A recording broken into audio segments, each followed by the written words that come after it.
मैं पढ़ रहा सी बैठा तो इतने लिखा हुआ सम्मेलन तो आम तौर असी भी बार बार कॉन्फ्रेंसिस बोल रहे हैं तो मैं सवेर तो हुण तक घरे सोच रहा सीगा कि कोई फतेह बुला रहा, कोई सत श्री अकाल कर रहा, कोई नमस्कार भी कर रहा, मैं ऑडियंस और भी ध्यान दे रहा सीगा।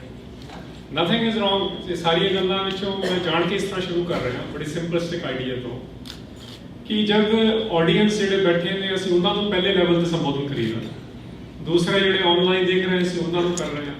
सो इन्हां नूं मुख रख के भी असीं पंजाबी दी गल करदी आ, गुरमुखी एंगल की हुणे तुसीं गल सुन के हटे हो ओहदी लिंग्विस्टिक्स के एंगल तो, फोनोलॉजी के एंगल तो, but I want to start at a very basic level क्योंकि इत्थे प्राइमरीली सिख बैठे हैं ते सिखां दे विच जिहड़ा गल करन दा तरीका हैगा असीं गुरु नूं इनवोक करीदा, गुरमुखी का तुसीं आइडिया हुणे सुन के हटे ही हो।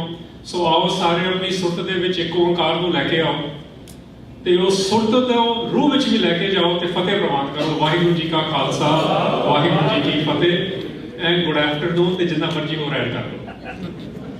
देखो मैं तुहाडे नाल तीन गल्लां करनियां ने, क्यों दा आंसर तो मैं गल शुरू करदा अजकल सारियां कि ये समस्या बनी है तां ही ये गल्लां हो रही, पर क्यों बनी है ਉਹਦੇ ਵਟ ਤੇ ਹਾਊ ਦੇ ਬਾਰੇ ਤੁਸੀਂ ਲੀਗਲ ਪਰਸਪੈਕਟਿਵਸ ਵੀ ਸੁਣੇ, ਲਿੰਗੁਇਸਟਿਕ ਐਂਗਲ ਵੀ ਸੁਣੇ ਤੇ ਹੋਰ ਗੱਲਾਂ ਵੀ ਸੁਣੀਆਂ ਨੇ।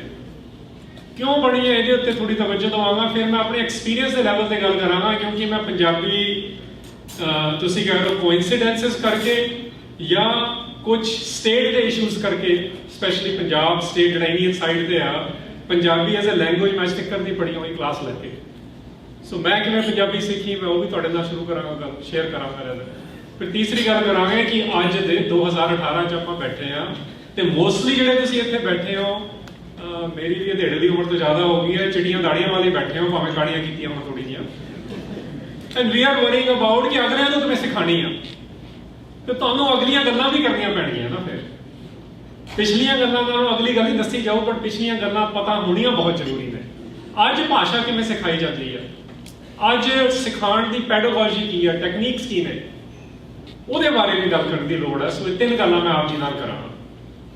ਸੋ ਮੇਰਾ ਪਿਛੋਕੜ ਦੱਸਿਆ, ਮੇਰਾ ਜਨਮ ਤਾਂ ਹੋਇਆ ਝਾਂਸੀ 'ਚ, ਬਟ ਮੈਂ ਥੋੜਾ ਤੁਹਾਨੂੰ ਦੱਸਦਾ ਮੇਰਾ ਬੈਕਗਰਾਉਂਡ। ਮੇਰੇ ਜਿਹੜੇ ਦਾਦਾ ਜੀ ਨੇ ਉਹ ਜੰਮੇ ਸੀ ਮਲਾਇਆ, ਮਤਲਬ ਮੈਂ ਪੰਜਾਬੀ ਹਾਂ ਕਿ ਨਹੀਂ ਤੁਸੀਂ ਇਹ ਵੀ ਡਿਸਕਸ਼ਨ ਕਰ ਸਕਦੇ ਹੋ। ਮੇਰੇ ਦਾਦੀ ਜੀ ਜੰਮੇ ਸੀ ਲਾਹੌਰ ਤੇ ਮੇਰਾ ਨਾਨਾ ਜੰਮਿਆ ਸੀ ਸਬੰਦੀ ਤੇ ਨਾਨੀ ਜੰਮੀ ਸੀ ਬੁੱਟਰ। ਮੈਂ ਜੰਮਿਆ ਝਾਂਸੀ 'ਚ, ਮੇਰਾ ਪਿਓ ਵੀ ਝਾਂਸੀ ਜੰਮਿਆ ਸੀ। सो असी जब छोटे होंदे 12 साल की उम्र तक मैं हिंदुस्तान च रहा, झांसी तो जितना जल्दी मैं सुरत संभाली आ, मेरी फर्स्ट लैंगुएज हिंदी सी, ਉਹਦੇ ਨਾਲ अंग्रेजी सिख ली स्कूलों में क्योंकि कॉन्वेंट स्कूल, सेंट्रल स्कूल, एज स्कूलों पढ़ीदा सी, मॉन्टेसरी स्कूल। सो झांसी तो जब असी नानके जाते सी मुल्लापुर दाखा, उत्थे सानू आम ये कहा जाता सी यूपी के भईए आ गए, क्योंकि साडी प्रोनाउंसिएशन उदां दी सी। ठीक है ना। मैनू इंट्रोडक्शन पंजाबी दी दो लैवल ते हुई है। पहले लैवल ते हुई सी कि घर दे विच माहौल सी, स्पैशली नानकियां दा, कि बाणी पढ़दी है। सो उत्थों एक इंट्रोडक्टरी लैवल दी हुई, सुन के हुई, पढ़ के नहीं हुई, क्योंकि लैंगुएज दे भी कई चीज़ां ने जो सिखाई जांदियां ने, उहदे नाल मैं जोड़ांगा जाके गल्लां, वो सुन के हुई है। जिवें हिंदुस्तानी परंपरा विच इहनूं कहा जांदा भी ज्ञान कित्थों आंदा सी, उहदे च एक श्रुति ज्ञान भी हुंदा सी, एक स्मृति ज्ञान होता सी, राइट। श्रुति ज्ञान है सुनी हुई गल ते बाद लिख दी गई होवे। सो मैं जोड़ रहा पुरानियां परंपरावां दे नाल इहनूं लैंगुएज, हिस्टरी, कल्चर, रिलीजन, इहनूं जे असीं अलग अलग करके देखांगे। नाल मैं बेनती करदा, मैनूं कोई कॉम्पलैक्स नहीं जी, जिथे धर्म की गल है वह भी करांगे, जिथे पोलिटिकल गल है वह भी करांगे, जिथे लिंग्विस्टिक पॉलिटिक्स है वह भी गल करांगे, क्योंकि जब तुसीं कॉम्पलैक्स विच आके गल करदे हो फिर असीं उहदे नाल जस्टिस नहीं कर पावांगे। मैं नहीं कह रहा कि मैं कर सकांगा पूरा न्याय, बट उहदी कोशिश करांगे। सो जब मैं इस माहौल में सी, सैकेंड लैवल ते मैनूं पंजाबी दी इंट्रोडक्शन हुई। मेरा एक चाचा सी ते वो गाणियां दा शौक सी पंजाबी दे, ਉਹਨੇ सवेरे सवेरे पाठ दी थां गुरदास मान ला देना। ते मैनूं याद आ ਉੱਚੀ देने लाया होना, कंबाइंड फैमिलियां रहिंदियां हुंदियां सी ते सानूं भी ਉਹ मैनूं याद आ लाइन ਜਿਹੜੀ बड़ी फेमस हुंदी सी गाणियां दी, वंगा दा तमाशा भी अजीब जिहा तमाशा है, रंडिया दा रोना ते सुहागणा दा सब। सो दैट पंजाबी जिहड़ा फोक म्यूजिक का उस वेले का ते हुण भी वड्डा मन्निया जांदा, भावें उहदी पॉलिटिक्स नाल असीं सहमत नहीं, क्योंकि वो KPS दिल नाल जुड़दी है, बट पंजाबी बोली की गल कर रहे हैं। गाने दे तो सब तो पहले नंबर तो पाठ के लैवल तो आई, मतलब मैं सुनन नूं जिहड़ी ਸੁਣ ਕੇ ਬਾਅਦ 12 ਸਾਲ ਇਸੇ ਲੈਵਲ ਤੇ ਰਹੀ ਆ ਉਹ, ਕਿਤੇ ਕਿਤੇ ਅੱਖਰ ਸਿੱਖ ਲਏ ਸੀ, ਬਟ ਉਹ ਵੀ ਸਿਰਫ ਪਾਠ ਦੇ ਲਈ, ਕਿਉਂਕਿ ਤੁਹਾਨੂੰ ਪਤਾ ਮੈਂ ਆਪਣਾ ਰੂਲ ਬਣਾ ਲਿਆ, ਕਿਉਂਕਿ ਥੋੜੇ ਜਿਹੇ ਨਿਆਣੇ ਬੈਠੇ ਆ ਤੇ ਬਜ਼ੁਰਗਾਂ ਨਾਲ ਵੀ ਸ਼ੇਅਰ ਕਰਨਾ, ਮੈਂ ਆਪਣਾ ਰੂਲ ਬਣਾ ਲਿਆ 10 ਸਾਲ ਦੀ ਉਮਰ 'ਚ, ਯਾਰ ਇਹ ਜਿਹੜੇ ਪੰਗੇ ਲੈਣੇ ਨਾ ਜੇ ਲਾਈਫ 'ਚ, ਤੇ ਮਾਪਿਆਂ ਨੂੰ ਸਿਰਫ 2 ਫਿਕਰਾਂ ਹੁੰਦੀਆਂ ਨੇ। ਇੱਕ ਉਹਨਾਂ ਹੁੰਦੀ ਹੈ ਕਿ ਪੜਦਾ ਨਹੀਂ ਮੁੰਡਾ, ਤੇ ਦੂਜਾ ਇਹ ਹੁੰਦਾ ਕਿ ਇਹਨੂੰ ਧਰਮ ਬਾਰੇ ਨਹੀਂ ਪਤਾ। ਮੈਂ ਅੱਜ ਕੱਲ੍ਹ ਨਿਆਣਿਆਂ ਨੂੰ ਸਿੱਧਾ ਕਹਿੰਦਾ, ਮੈਂ ਕਿਹਾ make sure you score the highest points and you know more about your religion than your parents that you can get away with anything. So ਮੈਂ ਆਪਣੇ ਆਪ ਹੀ ਕੀਤਾ, ਫਿਰ ਬੜੀਆਂ ਸ਼ਰਾਰਤਾਂ ਕਰਦਾ ਰਿਹਾ। ਫਿਰ ਮੈਂ ਕਿਹਾ ਹੁਣ ਮੈਨੂੰ ਪੰਜਾਬੀ, ਸਿੱਖੀ, ਗੁਰਬਾਣੀ ਤੇ ਸਕੂਲ ਦੇ ਨੰਬਰ ਲੈਣੇ ਬਹੁਤ ਜ਼ਰੂਰੀ ਨੇ, then we will learn more about things. ਇਹ ਮੈਂ 12 ਸਾਲ 84 ਫਿਰ ਹੋ ਗਿਆ, 84 ਕਰਕੇ ਤੇ ਕੁਝ ਹੋਰ ਕਾਰਨਾਂ ਕਰਕੇ ਨਵੰਬਰ ਵੀ ਹੋ ਗਿਆ, ਜੂਨ ਵੀ ਹੋ ਗਿਆ, ਅਸੀਂ ਕੈਨਜ਼ਸ ਪਹੁੰਚ ਗਏ 4 ਜੁਲਾਈ ਨੂੰ, ਜਿਹੜਾ ਇੰਡੀਪੈਂਡੈਂਸ ਡੇ ਹੈ ਅਮਰੀਕਾ ਦਾ 86 ਦੇ ਵਿੱਚ। ਉੱਥੋਂ ਮੈਂ ਗੱਲ ਸ਼ੁਰੂ ਕਰਾਂਗਾ ਕਿ ਜਦ ਤੱਕ ਮੈਂ ਸਿਰਫ ਸੁਣੀ ਸੀ, ਐਟ ਬੈਸਟ ਪੰਜਾਬੀ ਦੇ ਅੱਖਰ ਦੇਖੇ ਸੀ, ਕੋਈ ਬੋਲਣੀ ਨਹੀਂ ਆਉਂਦੀ ਸੀ ਸਾਨੂੰ, ਤੇ ਕੋਈ ਕਲਾਸ ਨਹੀਂ ਉਹਦੀ ਲਈ ਹੋਈ ਸੀ ਕਿਤੇ ਵੀ। ਫਿਰ ਇੱਥੇ ਜਦ ਤੁਸੀਂ ਆਉਂਦੇ ਹੋ, ਜਿਵੇਂ ਹੁਣ ਆ ਗਏ ਆਪਾਂ, ਇਹ ਪ੍ਰਵਾਸੀ ਬੈਠੇ ਆ, ਮੈਂ ਪ੍ਰਵਾਸੀ ਐਂਗਲ ਦੇ ਰਿਹਾ। ਮੇਰਾ ਟੌਪਿਕ ਇਹ ਆ Punjabi language in the 3rd Punjab. I consider diaspora to be 3rd Punjab, ਕਿਉਂਕਿ 47 ਵਿੱਚ ਆਪਾਂ 2 ਬਣਾ ਲਏ, ਚਲੋ ਆਪਾਂ ਨਹੀਂ ਬਣਾਇਆ, ਰੈਡ ਕਲਿਫ ਲਾਈਨ ਦੇ ਬਣਾਏ ਸੀ, ਬਟ ਹੁਣ ਆਪਾਂ ਮੰਨਦੇ ਬੈਠੇ ਆ। ਸੋ ਇੱਕ 3rd ਪੰਜਾਬ ਬੈਠਾ, ਉੱਥੇ ਕੀ ਕੀਤਾ ਜਾਵੇ ਜੇ ਉੱਥੇ ਦੀਆਂ ਸਰਕਾਰਾਂ ਤੇ ਸਟੇਟ ਨਹੀਂ ਅਲਾਉ ਕਰਦਾ। ਤੁਸੀਂ ਸੁਣੀ ਲਿਆ ਕਿ ਲੀਗਲੀ ਵੀ 50 ਸਾਲ ਨੋਟੀਫਿਕੇਸ਼ਨ ਦੀ ਵੇਟ ਚੱਲ ਰਹੀ ਆ, ਤਾਂ ਕਰੀ ਚੱਲੋ ਵੇਟ। 84 ਦੀ ਵੀ 34 ਸਾਲ ਵੇਟ ਹੀ ਚੱਲ ਰਹੀ ਆ। ਇਹ ਵੇਟ ਕਰਨ ਦੇ ਆਦਤ ਪਵਾ ਦਿੱਤੀ ਜਾਂਦੀ ਹੈ ਉੱਥੇ ਹਰ ਮਾਮਲੇ 'ਚ। ਸੋ ਜਿਹੜਾ ਪ੍ਰਵਾਸੀ ਸਿੱਖ ਬੈਠਾ, ਤੁਸੀਂ ਡਾਇਸਪੋਰਾ 'ਚ ਬੈਠੇ ਹੋ, ਮੈਂ 12 ਸਾਲ ਦੀ ਉਮਰ ਦੇ ਵਿੱਚ, ਮੈਨੂੰ ਕੋਈ ਪੁੱਛਦਾ ਸੀ ਕੌਣ, ਮੈਨੂੰ ਅੱਜ ਵੀ ਜਵਾਬ ਦੇਣਾ ਔਖਾ ਲੱਗਦਾ। People question weather I am Punjabi or ਨਾਟ, ਮੈਂ ਉਹਨਾਂ ਨੂੰ ਕਹਿ ਦਿੰਦਾ ਨਾ ਵਾਟ ਇਜ਼ ਪੰਜਾਬੀ। ਇਹ ਡਿਬੇਟ ਚੱਲ ਰਹੀ ਹੈ, ਪੰਜਾਬੀ ਨੈਸ਼ਨਲਿਜ਼ਮ ਵਿੱਚ ਵੀ ਇਹ ਡਿਬੇਟ ਆ, ਸਿੱਖ ਜੁਝਾਰੂ ਜਥੇਬੰਦੀਆਂ ਵਿੱਚ ਵੀ ਇਹ ਡਿਬੇਟ ਆ, ਤੇ ਲੈਫਟਿਸਟ ਜਥੇਬੰਦੀਆਂ ਵਿੱਚ ਵੀ ਇਹ ਡਿਬੇਟ ਆ, ਕਿਉਂਕਿ ਮੈਂ ਸਰਕਲਾਂ ਵਿੱਚ ਵਿਚਰਿਆ। ਉਹ ਡਿਬੇਟ ਅਸੀਂ ਬਣਾਈ ਹੋਈ ਆ, ਤੁਸੀਂ ਬਣਾਈ ਚੱਲੋ, ਬਟ ਮੇਰੇ ਲਈ ਜ਼ਿਆਦਾ ਇੰਪੋਰਟੈਂਟ ਹੈ ਕਿ ਭਾਸ਼ਾ ਦੇ ਲੈਵਲ ਤੇ ਕਿਵੇਂ ਦੇਖਣਾ, ਕੀ ਸਿੱਖਣਾ ਇਹਦੇ ਚੋਂ। ਉਸ ਐਂਗਲ ਨੂੰ ਲੈ ਕੇ ਮੈਂ ਕੈਨਜ਼ਸ ਸਿਟੀ ਵਿੱਚ ਹਾਈ ਸਕੂਲ ਕੀਤਾ, ਕਾਲਜ ਗਿਆ, ਯੂਨੀਵਰਸਿਟੀ ਗਿਆ, ਮਾਸਟਰਸ ਕੀਤੀ। ਜਦ ਮੈਂ ਹਾਈ ਸਕੂਲ ਖਤਮ ਕਰ ਰਿਹਾ ਸੀ, ਇੱਕ ਆਇਡੈਂਟੀਟੀ ਦੀ ਇਸ਼ੂ ਤੁਹਾਡਾ ਬਣਦਾ, ਜਦ ਤੁਸੀਂ ਕਹਿੰਦੇ ਦੀਵੇ ਥੱਲੇ ਹਨੇਰਾ ਹੁੰਦਾ ਤੇ ਦੀਵੇ ਤੋਂ ਤੁਸੀਂ ਬਾਹਰ ਆ ਗਏ, ਹੁਣ ਬਾਹਰ ਆ ਗਏ, ਲੋਕੀ ਤੁਹਾਨੂੰ ਪੁੱਛਦੇ ਕੌਣ ਹੈ, ਤੁਹਾਡੀ ਵੀ ਸਿਮਿਲਰ ਸਟੋਰੀਜ਼ ਹੋਣਗੀਆਂ। ਮੇਰੇ ਲਈ ਵੀ ਇੱਕ ਆਇਡੈਂਟੀਟੀ ਦੇ ਲੈਵਲ ਤੇ ਕੁਐਸਚਨ ਆਇਆ, ਵਾਟ M I, who M I. ਉੱਥੇ ਫਿਰ ਸਿੱਖ ਆਇਡੈਂਟੀਟੀ ਦੇ ਐਂਗਲ ਤੋਂ ਐਕਚੁਅਲ ਮੇਰੀ ਜਰਨੀ ਪੰਜਾਬੀ ਦੀ ਸ਼ੁਰੂ ਹੋਈ ਹੈ।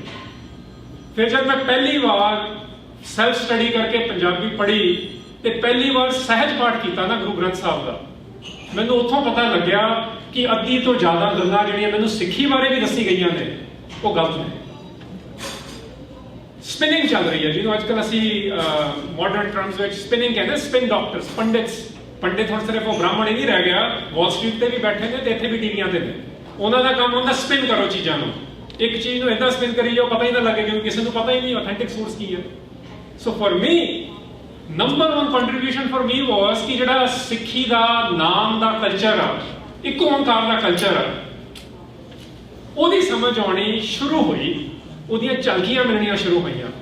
ਫਿਰ ਮੈਂ ਭਾਸ਼ਾ ਸਿੱਖਣੀ ਵੀ ਸ਼ੁਰੂ ਕੀਤੀ, ਹੋਰ ਲੈਵਲ ਤੇ ਕੀਤੀ। ਤੁਸੀਂ ਬਲੀਵ ਨਹੀਂ ਕਰੋਗੇ, ਉਹਨਾਂ ਦਿਨਾਂ ਵਿੱਚ ਮੇਰੇ ਕਜ਼ਨ ਨੇ ਮੈਨੂੰ ਦੱਸਿਆ ਕਿ ਇਸ ਵੇਲੇ ਪੰਜਾਬ ਦੇ ਵਿੱਚ ਜਿਹੜਾ ਸਾਹਿਤ ਅਕੈਡਮੀ ਅਵਾਰਡ ਵਿਨਰ ਬੈਠਾ, ਉਹਦੀ ਕਿਤਾਬ ਵੀ ਦੇ। ਮੈਂ ਕਿਤਾਬ ਲੈ ਲਈ ਤੇ ਮੇਰੇ ਤਾਂ ਪੱਲੇ ਨਾ ਪਵੇ। ਕਿਤਾਬ ਦਾ ਨਾਂ ਸੀ ਝਨਾ ਦੀ ਰਾਤ, ਹਰਿੰਦਰ ਸਿੰਘ ਮਹਿਬੂਬ ਉਹਨਾਂ ਦਾ ਨਾਮ।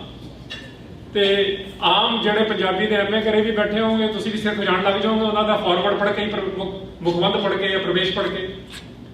ਮੈਂ ਕਿਹਾ ਯਾਰ ਇਹ ਤਾਂ ਪੰਜਾਬੀ ਕੁਝ ਹੋਰ ਆ, ਇਹ ਤਾਂ ਟੈਕਨੀਕਲ ਪੰਜਾਬੀ ਆ, ਇਹ ਤਾਂ ਜਿਹੜੇ ਇਸ ਵੇਲੇ ਨੂੰ ਆਪਣੇ ਆਪ ਨੂੰ ਪੋਸਟ ਮਾਡਰਨਿਸਟ ਥਾਟ ਵਾਲੇ ਪੰਜਾਬੀ ਮੰਨਦੇ ਨੇ। ਹੁਣ ਮੈਂ ਐਕੈਡੈਮਿਕ ਵੱਲ ਵੀ ਜਾ ਰਿਹਾ ਥੋੜਾ ਜਿਹਾ। ਇਹ ਤਾਂ ਉਹਨਾਂ ਦੇ ਪਿਓ ਨੂੰ ਜਵਾਬ ਦੇਣ ਲਈ ਲਿਖੀ ਗਈ ਹੈ, ਸਿੱਖ ਨਜ਼ਰੀਏ ਤੋਂ ਲਿਖੀ ਹੈ, ਤੇ ਜਿਹੜਾ ਆਪ ਕਾਮਰੇਡ ਸੀ ਉਹਨਾਂ ਨੇ ਹੀ ਲਿਖੀ ਹੈ, ਕਿਉਂਕਿ ਕਾਮਰੇਡ ਜ਼ਿਆਦਾ ਪੜ੍ਹੇ ਲਿਖੇ ਮੰਨੇ ਜਾਂਦੇ ਸੀ ਪੰਜਾਬ 'ਚ, ਸੀਗੇ ਵੀ। ਸਾਹਮਣੇ ਇਹ ਕਿਵੇਂ ਹੁਣ ਪੜ੍ਹੀ ਜਾਵੇ, ਫਿਰ ਡਿਕਸ਼ਨਰੀਆਂ ਲਾਓ, ਡਿਕਸ਼ਨਰੀਆਂ ਦੀ ਹੈਲਪ ਲਾਓ। ਫਿਰ ਮੈਂ ਇਵੈਂਚੁਅਲੀ ਮਹਿਬੂਬ ਸਾਹਿਬ ਦੇ ਘਰ ਵੜ ਗਿਆ ਜਾ ਕੇ ਗੜਦੀਵਾਲਾ 'ਚ। ਮੈਂ ਇਹ ਚੀਜ਼ਾਂ ਇਹ ਸਿੱਖਣੀਆਂ ਤੁਹਾਨੂੰ ਲੋਕਾਂ ਨੂੰ ਮਿਲਣਾ ਪਊ। ਸੋ ਮੈਂ ਸ਼ੇਅਰ ਕਰ ਰਿਹਾ ਕਿ ਜਦ ਕੋਈ ਚੀਜ਼ ਸਿੱਖਣੀ ਆ, ਸਮਝਣੀ ਵੀ ਆ, ਕੱਲੀ ਲੈਂਗੁਏਜ ਤੇ ਡਿਕਸ਼ਨਰੀ ਤੋਂ ਵੀ ਸਮਝੀ ਜਾਓ। ਤੇ ਮੈਂ ਪੰਜਾਬੀ ਦੇ ਅਖਾਣ ਕੋਸ਼ ਵੀ, ਮੇਰੇ ਪੇਰੈਂਟਸ ਬੈਠੇ ਨੇ, ਇਹਨਾਂ ਨੇ ਇੰਡੀਆ ਜਾਣਾ, ਪੁੱਛਣਾ ਕੀ ਲੈ ਕੇ ਆਓ, ਮੈਂ ਕਿਹਾ ਕਛਹਿਰੇ ਦੀ ਕਿਤਾਬਾਂ। ਤੇ ਇੱਕ ਅਟੈਚੀ ਮੇਰੀ ਉਸ ਵੇਲੇ, ਤੁਹਾਨੂੰ ਪਤਾ ਮੈਂ ਕਿਤਾਬਾਂ ਦੀ ਆਉਂਦੀ ਹੁੰਦੀ ਸੀ, ਮੈਂ ਕਿਹਾ ਜਿਹੜੀ ਮਿਲਦੀ ਆ GNDU ਦੀ, ਪੰਜਾਬੀ ਯੂਨੀਵਰਸਿਟੀ ਦੀ, ਭਾਸ਼ਾ ਵਿਭਾਗ ਦੀ, ਲੈ ਆਓ ਬਸ। ਸਿੰਘ ਬ੍ਰਦਰਸ ਤੇ ਚਲੇ, ਜਿੱਥੋਂ ਮਿਲਦੀ ਹੈ, ਕਿਉਂਕਿ ਤੁਹਾਨੂੰ ਪਤਾ ਕਰਨ ਲਈ ਬੜਾ ਕੁਝ ਪਤਾ ਕਰਨਾ ਪੈਂਦਾ, ਕਿਉਂਕਿ ਲੈਂਗੁਏਜ ਦੀ ਵੀ ਪੋਲਿਟਿਕਸ ਬੜੀ ਜ਼ਬਰਦਸਤ ਆ। ਸੋ ਉਸ ਨਜ਼ਰੀਏ ਤੋਂ ਲੈ ਕੇ ਜਿਹੜੇ ਫਿਰ ਮਹਿਬੂਬ ਸਾਹਿਬ ਨੂੰ ਮੈਂ ਪੁੱਛਿਆ, ਮੈਂ ਕਿਹਾ ਤੁਸੀਂ ਇਹ ਅੰਗਰੇਜ਼ੀ ਦੇ ਪ੍ਰੋਫੈਸਰ ਹੋ, ਕਿਉਂਕਿ ਇਹਦੇ ਬਾਰੇ ਵੀ ਗੱਲ ਹੋ ਥੋੜੀ ਜਿਹੀ ਕਿ ਅਸੀਂ ਅੰਗਰੇਜ਼ੀ ਦੀ ਸ਼ਬਦਾਵਲੀ ਕਿਉਂ ਪੜ੍ਹਦੇ ਆ। ਦੇਖੋ ਮਿਸ਼ਰਤ ਹੁੰਦੀਆਂ ਨੇ ਚੀਜ਼ਾਂ, ਟੈਕਨੀਕਲੀ ਵੀ ਮੈਂ ਤਾਂ ਜਵਾਬ ਦਵਾਂਗਾ ਥੋੜਾ ਜਿਹਾ। ਮੈਂ ਆਪਣੇ ਐਕਸਪੀਰੀਅੰਸ ਚੋਂ ਆਇਆ, ਮੈਂ ਉਹਨਾਂ ਨੂੰ ਵੀ ਇਹ ਗੱਲ ਪੁੱਛੀ, ਮੈਂ ਕਿਹਾ ਵਾਈ ਆਰ ਯੂ ਰਾਈਟਿੰਗ ਆਲ ਦਿਸ ਇਨ ਪੰਜਾਬੀ? ਉਹ ਵੀ ਇਸ ਪੰਜਾਬੀ ਜਿਹੜਾ ਐਵਰੇਜ ਪੰਜਾਬੀ ਨਹੀਂ ਸਮਝ ਪਾ ਰਿਹਾ ਹੈ। ਜਿਹੜਾ ਅਮਰਜੀਤ ਗਰੇਵਾਲ ਪੜ੍ਹ ਕੇ ਪੰਜ ਪਾਣੀ ਚ ਰਿਵਿਊ ਲਿਖੀ, ਉਹਦਾ ਕੀ ਫਾਇਦਾ ਹੋਣਾ ਆਮ ਬੰਦੇ ਨੂੰ? ਜੋਸਫ ਯੂ ਨੋ ਜਿਹੜੇ ਸਰਕਲਸ ਨੇ ਜਿੰਨਾਂ ਵਿੱਚ ਗੱਲਾਂ ਚੱਲਦੀਆਂ ਨੇ, ਜਾਂ ਜਿਵੇਂ ਅਜਮੇਰ ਰੋਡੇ ਦੀ ਲੀਲਾ ਹੀ ਆ, ਉਨੀ ਵੱਡੀ ਮਹਿਬੂਬ ਸਾਹਿਬ ਦੀ ਵੀ ਆ। ਤੇ ਅਜਮੇਰ ਰੋਡੇ ਹੁਣੀ ਜਾ ਕੇ ਵੱਡੇ ਨੇ ਵੀ ਰਾਈਟਰ, ਮਹਿਬੂਬ ਸਾਹਿਬ ਨੂੰ ਪੁੱਛਦੇ ਸੀ ਕਿ ਇਹ ਠੀਕ ਆ? ਮਤਲਬ ਮਿਆਰ ਦੇਖੋ ਜਿਹੜੇ ਲਿਖ ਰਹੇ ਨੇ ਚੀਜ਼ਾਂ ਉਹ ਕਿੱਥੇ ਖੜੇ ਨੇ। ਤੇ ਉਹਨਾਂ ਨੇ ਮੈਨੂੰ ਜਵਾਬ ਦਿੱਤਾ, ਭਾਵੇਂ ਮੈਂ ਅੰਗਰੇਜ਼ੀ ਦਾ ਹੀ ਹਾਂ, ਬਟ ਜਿਹੜਾ ਕੰਮ ਹੁੰਦਾ ਨਾ ਅਸਲੀ, ਉਹ ਆਪਣੀ ਮਾਂ ਬੋਲੀ 'ਚ ਕੀਤਾ ਜਾਂਦਾ। ਤੇ ਜੇ ਕਿਸੇ ਨੂੰ ਚੰਗਾ ਲੱਗੂ, ਪੂਰੀ ਦੁਨੀਆ 'ਚ ਹੀ ਹੁੰਦਾ, ਫਿਰ ਆਪਣੇ ਆਪ ਲੋਕੀ ਟ੍ਰਾਂਸਲੇਟ ਕਰਦੇ ਰਹਿਣਗੇ। ਮੈਂ ਕਿਹਾ ਜੀ ਤੁਹਾਡੀ ਗੱਲ ਮੈਂ ਮੰਨ ਲਈ, ਪਰ ਤੁਹਾਡੀ ਤਾਂ ਫਰੇਜ਼ੋਲੋਜੀ ਵੀ ਨਵੀਂ ਆ, ਫਿਰ ਮੈਂ ਜੋੜਾਂਗਾ ਇਹਨੂੰ ਭਾਸ਼ਾ ਦੇ ਨਾਲ, ਕਿਉਂਕਿ ਨਵੀਆਂ ਫਰੇਜ਼ਸ ਪੈਦਾ ਹੁੰਦੀਆਂ ਨੇ ਭਾਸ਼ਾ ਦੇ ਵਿੱਚ। ਮੈਂ ਕਿਹਾ ਤੁਸੀਂ ਪਹਿਲ ਤਾਜ਼ਗੀ ਲਿਖਤਾ, ਬਾਬਰੀ ਜਲਾਲ ਲਿਖਤਾ, ਇਹ ਤਾਂ ਲੋਕਾਂ ਨੂੰ ਸਮਝ ਹੀ ਨਹੀਂ ਆ ਰਿਹਾ ਕੀ ਆ। ਤੁਸੀਂ ਐਟਲੀਸਟ ਇਹਦੀ ਕੋਈ ਸੰਦਰਭ ਕੋਸ਼ ਹੀ ਬਣਾ ਦਿਓ, ਕੋਈ ਕੰਟੈਕਸਟ ਹੀ ਤਾਂ ਕ੍ਰੀਏਟ ਕਰ ਜੋ। ਕਹਿੰਦੇ ਜੇ ਮੌਕਾ ਲੱਗ ਕੋਈ ਵੀ ਕਰ ਲਾਂਗੇ, ਇਟ ਨੈਵਰ ਹੈਪਨਡ, ਸੋ ਹੀ ਪੈਸਡ ਅਵੇ। ਮਾਈ ਪੁਆਇੰਟ ਇਸ ਕਿ ਲੈਂਗੁਏਜ ਸਿੱਖਣ ਲਈ ਮੈਂ ਯੂਨੀਵਰਸਿਟੀ ਵਿੱਚ ਵੀ ਗਿਆ, ਪੰਜਾਬ ਯੂਨੀਵਰਸਿਟੀ ਵਿੱਚ ਵੀ ਦਾਖਲਾ ਲਿਆ, ਪੰਜਾਬੀ ਯੂਨੀਵਰਸਿਟੀ ਪਟਿਆਲੇ ਵੀ ਲਿਆ ਸੀਗਾ। ਪੰਜਾਬ ਯੂਨੀਵਰਸਿਟੀ ਵਿੱਚ ਲੈਂਗੁਏਜ ਕੋਰਸ ਨਹੀਂ ਸੀਗਾ ਜਦੋਂ ਉੱਥੇ ਐਮਫਿਲ ਕਰਨ ਗਿਆ ਅੰਦਰ ਯੂਨੀਵਰਸਿਟੀ ਸਰ ਗੁਰੂ ਗ੍ਰੰਥ ਸਾਹਿਬ। ਕੋਈ ਲੈਂਗੁਏਜ ਦਾ ਕੋਰਸ ਨਹੀਂ ਪੜ੍ਹਾਇਆ ਜਾ ਰਿਹਾ ਉੱਥੇ, 70s ਦਾ ਬੰਦ ਕੀਤਾ ਹੋਇਆ। ਮੈਂ ਫਾਰਸੀ ਉੱਥੇ ਸਿੱਖੀ। ਮੈਨੂੰ ਉੱਥੇ ਦੇ ਜਿਹੜੇ ਲੈਕਸੀਕੋਲੋਜੀ ਡਿਪਾਰਟਮੈਂਟ ਦੇ ਚੇਅਰ ਸੀ ਉਸ ਵੇਲੇ ਡਾਕਟਰ ਵਸ਼ਿਸ਼ਟ ਉਹਨਾਂ ਨੇ ਕਿਹਾ, ਇਹ ਪੜ੍ਹਨ ਲਿਖਣ ਵਾਲੇ ਨਹੀਂ ਪੜ੍ਹਿਆ, ਇਹਨਾਂ ਲੈਕਚਰਰ ਲੱਗਣਾ ਤਾਂ ਆਉਂਦੇ। ਦੇਖੋ ਕੀ ਮਿਆਰ ਬਣੇ ਹੋਏ ਨੇ ਸਾਡੇ ਸਿਖਾਉਣ ਦੇ। ਤੇ ਤੁਸੀਂ ਇਹਦੇ ਬਾਰੇ ਚੀਜ਼ਾਂ ਸੁਣ ਚੁੱਕੇ ਹੋ। ਫਿਰ ਮੈਂ ਹੋਰਾਂ ਨੂੰ ਵੀ ਮਿਲਿਆ, ਸਾਰੀਆਂ ਚੀਜ਼ਾਂ ਟੈਕਨੀਕਲੀ ਨਹੀਂ ਸਮਝ ਆ ਸਕਦੀਆਂ। ਦੇਖੋ ਬੋਲੀ ਹੁੰਦੀ ਆ, it's a vehicle of thought. ਲਿਖਤੀ ਰੂਪ ਵਿੱਚ ਬਾਅਦ ਚ ਆਉਂਦੀ ਹੈ, ਗ੍ਰਾਮਰ ਉਹਦੀ ਬਾਅਦ ਚ ਬਣਾਈ ਜਾਂਦੀ ਹੈ। ਤੇ ਸਪੈਸ਼ਲੀ ਜਿਹੜਾ ਸਿੱਖ ਨਜ਼ਰੀਏ ਤੋਂ ਦੇਖਣਾ ਪੰਜਾਬ ਦੇ ਸੰਦਰਭ ਦੇ ਵਿੱਚ, ਉਹ ਦੱਸੀ ਜਾਂਦੀ ਹੈ ਗੱਲ ਕਰਨ ਦੇ ਲਈ, ਕਮਿਊਨੀਕੇਸ਼ਨ ਦੇ ਲਈ।